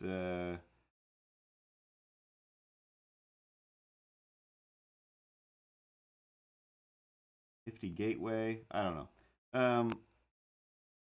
So I'm like, yeah, like it sounds interesting, but I'm like, but I still don't understand what a Bitcoin is really. I definitely don't quite understand what crypto art is. It seems like you're selling like JPEGs or PNGs for cryptocurrency, which would be like a Bitcoin or something else. And it's taken off. Big people, excuse me, in the world are investing in it. There's this guy, Beeple something or other, who makes like an amazing piece of art every day, and he just made like I don't know 3 million on like on some art, like the other day, and I'm just like, okay, but like, is it $3 million or is it's 17 crypto dollars that are technically worth 3 million of this? Can it be converted to real money? So I'm like googling a bunch of things and like I just don't understand. I still don't understand like what crypto art is. I just don't understand. And I looked at one thing where it was like, well, this is just a bunch of little 8-bit heads. They're just random. Just like somebody could have. I could definitely make 60 of these in a weekend. Like maybe I should come up with something like a set of little Curties, and that is where the Milo laying there winking came from, because I was just like, well, while I'm thinking about, while I'm looking this stuff up, I'm having a bit of an idea whether I do it for crypto art or not. I'm just like making a set of little Curties could be fun, whether it's like kind of a trading card type of thing or just little characters. I still wasn't sure, but I just did some doodles of like these little dinosaurs and cats. And and one of them was a little cat like kind of like laying there all sprawled out weird, and I'm like, "Oh, this needs to be a shirt." Like whether or not I make crypto stuff, I definitely need to turn this back into a Milo, and then I just repurposed somewhat of that pose um, to do the Milo winking thing. But beyond that, still just looking, I'm just like, I still don't it doesn't make, I don't know what this is. It's just like, there's a lot to read. I don't know where it is. I don't know what it is. What are we talking about? Um,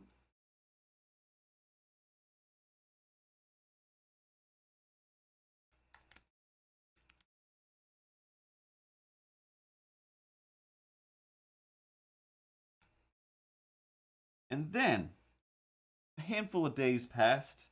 I guess this was Saturday, and now today's Tuesday. So not many days at all. And it flashes. I think I was doing the dishes, and I was just like, I I know what crypto art is. I mean, I don't really know what it is, but I know exactly what it, or at least I should know exactly what it is, because about 2 years ago, Mike White, who we talked about last week and reference just about every week on the stream, he invented crypto art. He had a whole thing where he was like, "We're gonna do this for the company that we were working at," and it was my job to animate the explainer video that explains how this crypto art thing works. Now, it didn't go anywhere. I'm not sure. They might have tried it a little bit, or I'm not sure if we got past that stage. But I remember very specifically, like, what is this? And I animated everything that explains how it works. Where it was like, basically this little piece of art is the currency. And it wasn't until just yesterday, or whenever I said, when I realized I've already explained this to myself I've animated. How many times in my life I've done this, where like I have literally made a video that explains this, didn't understand it when I was doing it, but still spent 2 weeks making this thing, and now it's become another thing that everyone is doing in the world. And but it just, I couldn't, it didn't make any sense. It's just like, oh, it's on the blockchain, and like the bitcoins are like this and blah blah blah, but this is like that, where basically, a piece of art, and you can, it's either like, numbered prints where there's only like 5 of these, or there's 12 of these, and people buy or exchange, their, and it's not Bitcoin, but another version of Bitcoin, but they exchange their Bitcoin token, if you will, for this art token. But it's, instead of being treated like a piece of art that you own, it's more like buying a custom dollar bill, let's say. So it's like a dollar bill is worth $1, but you can also sell this. This dollar bill has a picture of Spider-Man on it, drawn by some artist who draws Spider-Man. Now, I could exchange this for, other dollar bills, but it's going to be worth more dollar bills than a regular dollar bill, unless everyone hates it, and then it's going to be worth less, I guess. Um, and yeah, so it's like, when a person does buy it, they own that dollar bill, so it is now theirs to trade themselves. So if somebody bought a piece of my art, the same as if they bought a piece of my art, and it's then theirs to resell if they want, or hold on to if it gets worth more because somebody does want it or not. And yeah, so it's about making a thing that exists in a limited quantity, like Papru 101 is teaching us over here. But yeah, the fact that it was like, it broke my brain, and I'm just like, 2 years ago, I very meticulously spent so much time explaining this through animation, drawing all of these things. But at that time, it was like for like emoticons, and which again is the same thing, or art pieces, and just care, and like whatever. It was just these little things, which basically to me it was like, oh, it's like DLC, like that I kind of get, but it's like downloadable content for a game that doesn't exist, or the game of currency. It's investing in a different kind of, like the stock market is the same thing. It doesn't make any sense. You're investing in investing, and this is that. It's like you're investing in an imaginary thing, and if the person who has all of the cryptocurrency cashes it out or decides to whatever, then the rest of it becomes worth nothing. At least in Bitcoin, there's so many things that just don't make any sense to me. Um, but but yeah, just like, oh my god, like I already like I've just been reading for like, a few hours of just like skimming through articles, like really trying to understand what this is, and I'm just like, oh, that's that thing. That's that thing from 2 years ago where it was like, I remember saying to Mike White, like, so people are going to buy emoticons? He's like, yeah, but no. He's like, but then that one emoticon will be theirs, and there'll be a limited amount of them, and explaining cryptocurrency basically. And I'm just like, I don't know, like that sounds crazy. This sounds crazy. Who would do this?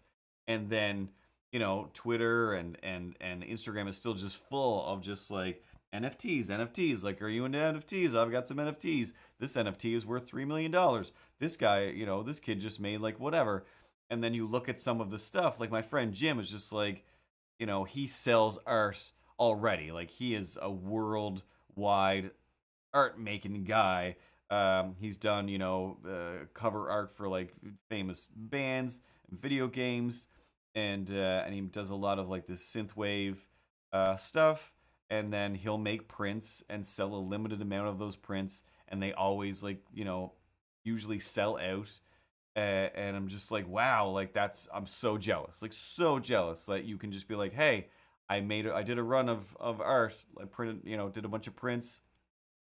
He'll do packages up, send different things. He's done trading cards of other graphic designers that he knows, and a whole thing. And people collect these things. I'm just like, oh my god, like always have been so jealous of Jim and his skills. And still, I'm just like, I've heard bad things about crypto art. I've heard great things about crypto art. Homemade vegetable juice and fruit super juice. Um, and it doesn't sound like it really costs much to set up a crypto art thing, other than, is anybody going to be able to find me, and will they care? So I don't know if yeah, I'll probably give it a try. I don't know. I think Jeff might help me out. But yeah, basically it's the, like Pat says, it's the digital equivalency of an IRL painting or print, as opposed to a digital painting made in Photoshop that can be reprinted indefinitely. But exactly that. It's just like, I agree to not keep, resaving and sending out the same JPEG or PNG. It's like, this is it. It has its like digital stamp, its digital serial number, so that this is the one. And that's the only thing, is like, I like making multiple copies of books and things, but I'm also lazy, so it's like, this would be cool to have a thing. Um, Mostly, I feel like the idea of making these little curdy characters to play on both my name and like little cuties, because they will be cute and adorable. But yeah, maybe next week we'll do a stream where I'll take some of the little guys that I came up with in my sketchbook and see what we come up with, and then maybe I'll set up a crypto thing. And I don't know. I guess we'll talk about it. It'll either do something or it won't. But regardless, it seems like cryptocurrency is a thing. There are places that you can spend it and use it online in the world. And if one of the things I googled is like, if I do make some money, can I use this to pay bills and buy sandwiches? Not that I even really want a sandwich, but to buy food and services in the real world, and then basically you have to treat it like it's stock in some way, and then trade it against itself to get it into the monetary world. But either way, if the future keeps going the way it is, where it's just like, oh, like Also, it would be nice not to be completely left behind when it's like, oh yeah, you don't have any cryptocurrency to spend over here. It's the future. It's all cryptocurrency now. Your dollar bills are no good here, old man. But either way, uh, it still sounds terrifying. Excuse me, and confusing. But what isn't? And if anything, I'll spend a stream drawing some more pictures, and that's the thing that I do anyway. Whether I do jam them into a crypto place or not. But yeah, seems like Jeff believes in me and he wants to help out, and maybe I'll go into crypto business with Jeff. I don't know. We'll see what happens. So far, besides doing some sketches, that's as far as I've gotten there. I've got a ton of things already to do, but it did get me looking stuff up, and I guess technically I learned some things.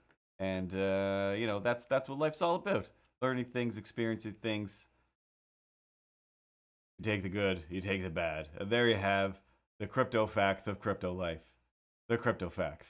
The world never themes to be living up to your dreams, and then something else and somebody else, and you find out it's all about you. It's all about you. Meow. Meow. Meow. Meow. Meow. Exactly, Ripley. That's the other thing. Speaking of Sasquatch, the word cryptozoology refers to things like Sasquatch and these like creatures that may or may not exist. Because that was the other thing. In order to do this, you need a crypto wallet, which is like a PayPal for cryptocurrency. And in writing to one of my friends of like, hey, so what is this all about? Can I buy sandwiches with this money? I'm so old and I've never invested in setting up a crypto wallet. Dot dot dot. Hey, speaking of which, isn't a crypto wallet just a wallet for Sasquatch? Send. And they never wrote back to me, and they probably won't because they're busy making a bunch of crypto money.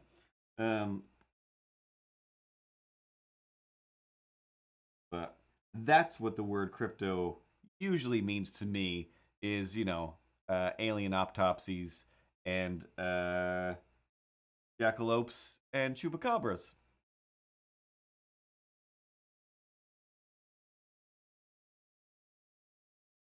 But I was going to start off the stream by saying, I might not last very long today. I'm pretty tired. The lady upstairs decided to get up and do her dishes at 5 o'clock in the morning. Don't know why.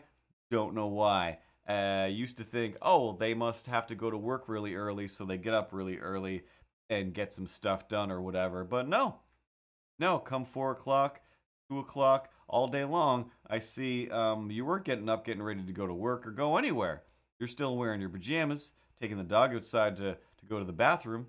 You're just getting up at 5 in the morning to make a bunch of noise right above my bedroom for some reason.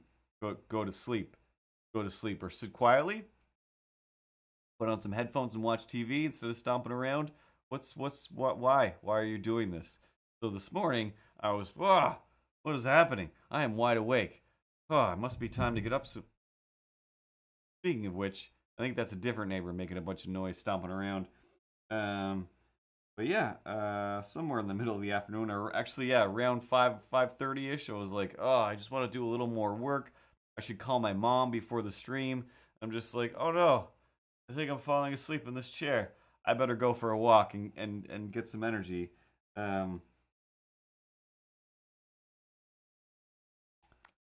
So I did go for a quick walk, had a bit more energy, and seems to have been more than enough to get us all the way to 10:30.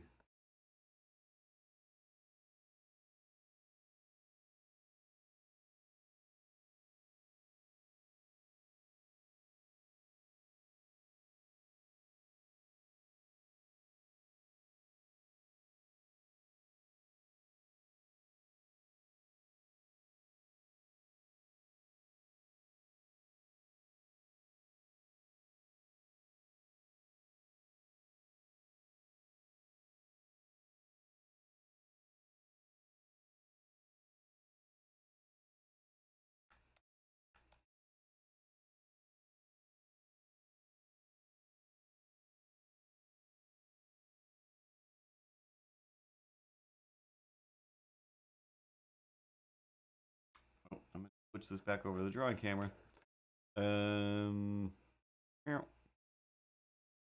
And next week the buttons should be back.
Anyway, as always, I'll finish this comic strip up and probably change some of the words.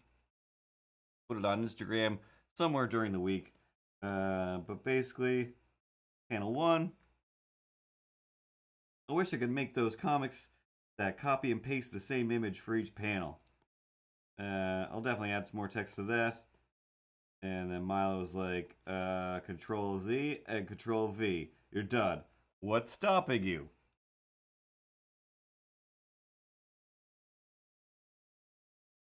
And I'm just like, I'm always stopped by stuff like this. And then Milo's just like, stuff like what?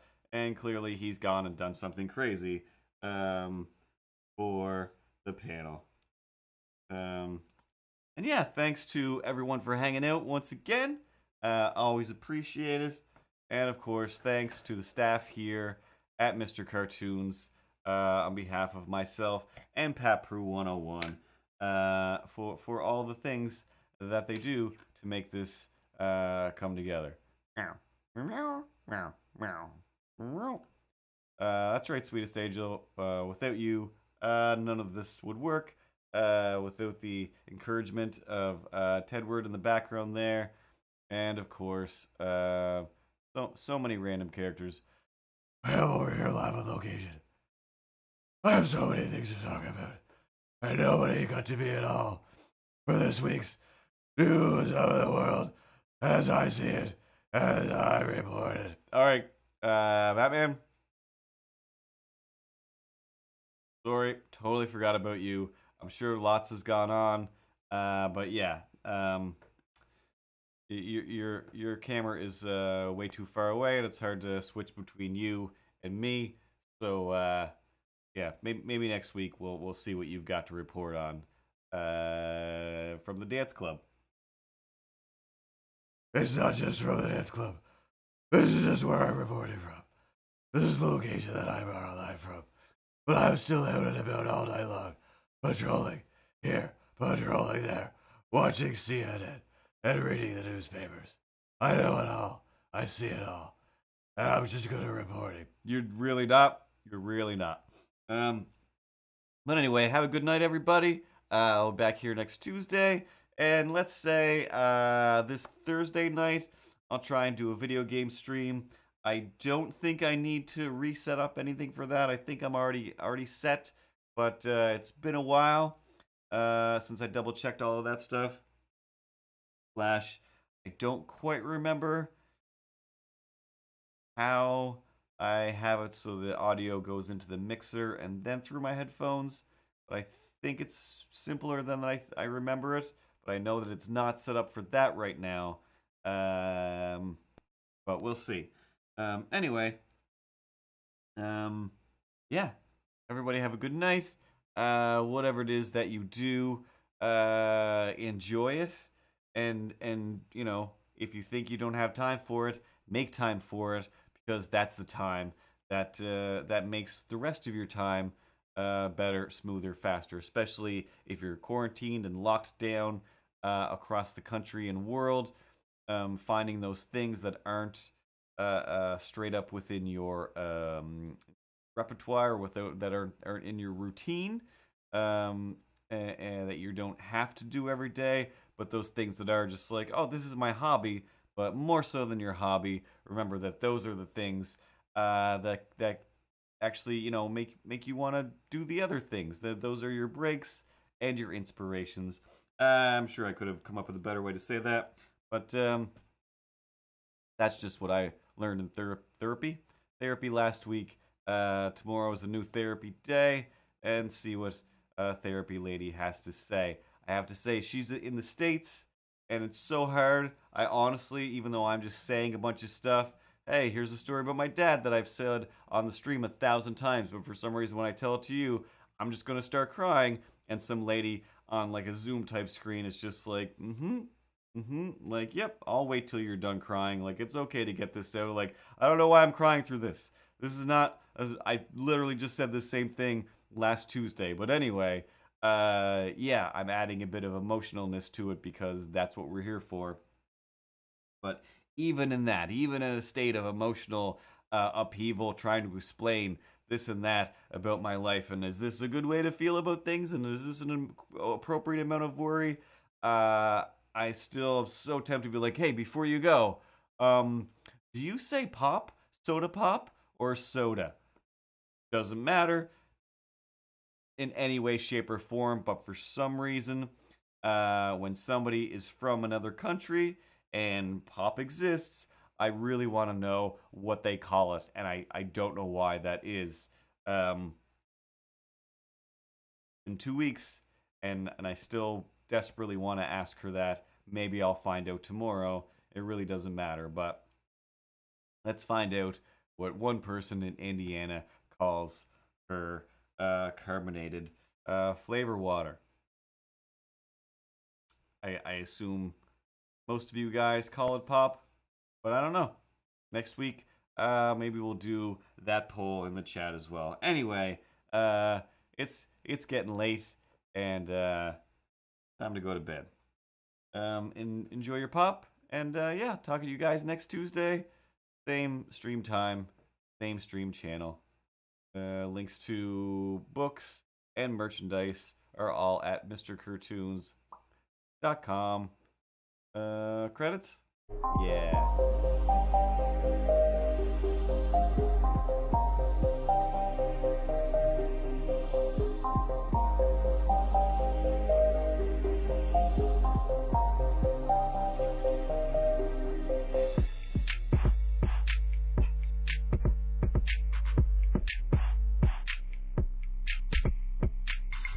Follow, share, and subscribe. I don't need a bribe. That sucked. Stream is over. Everyone go to bed.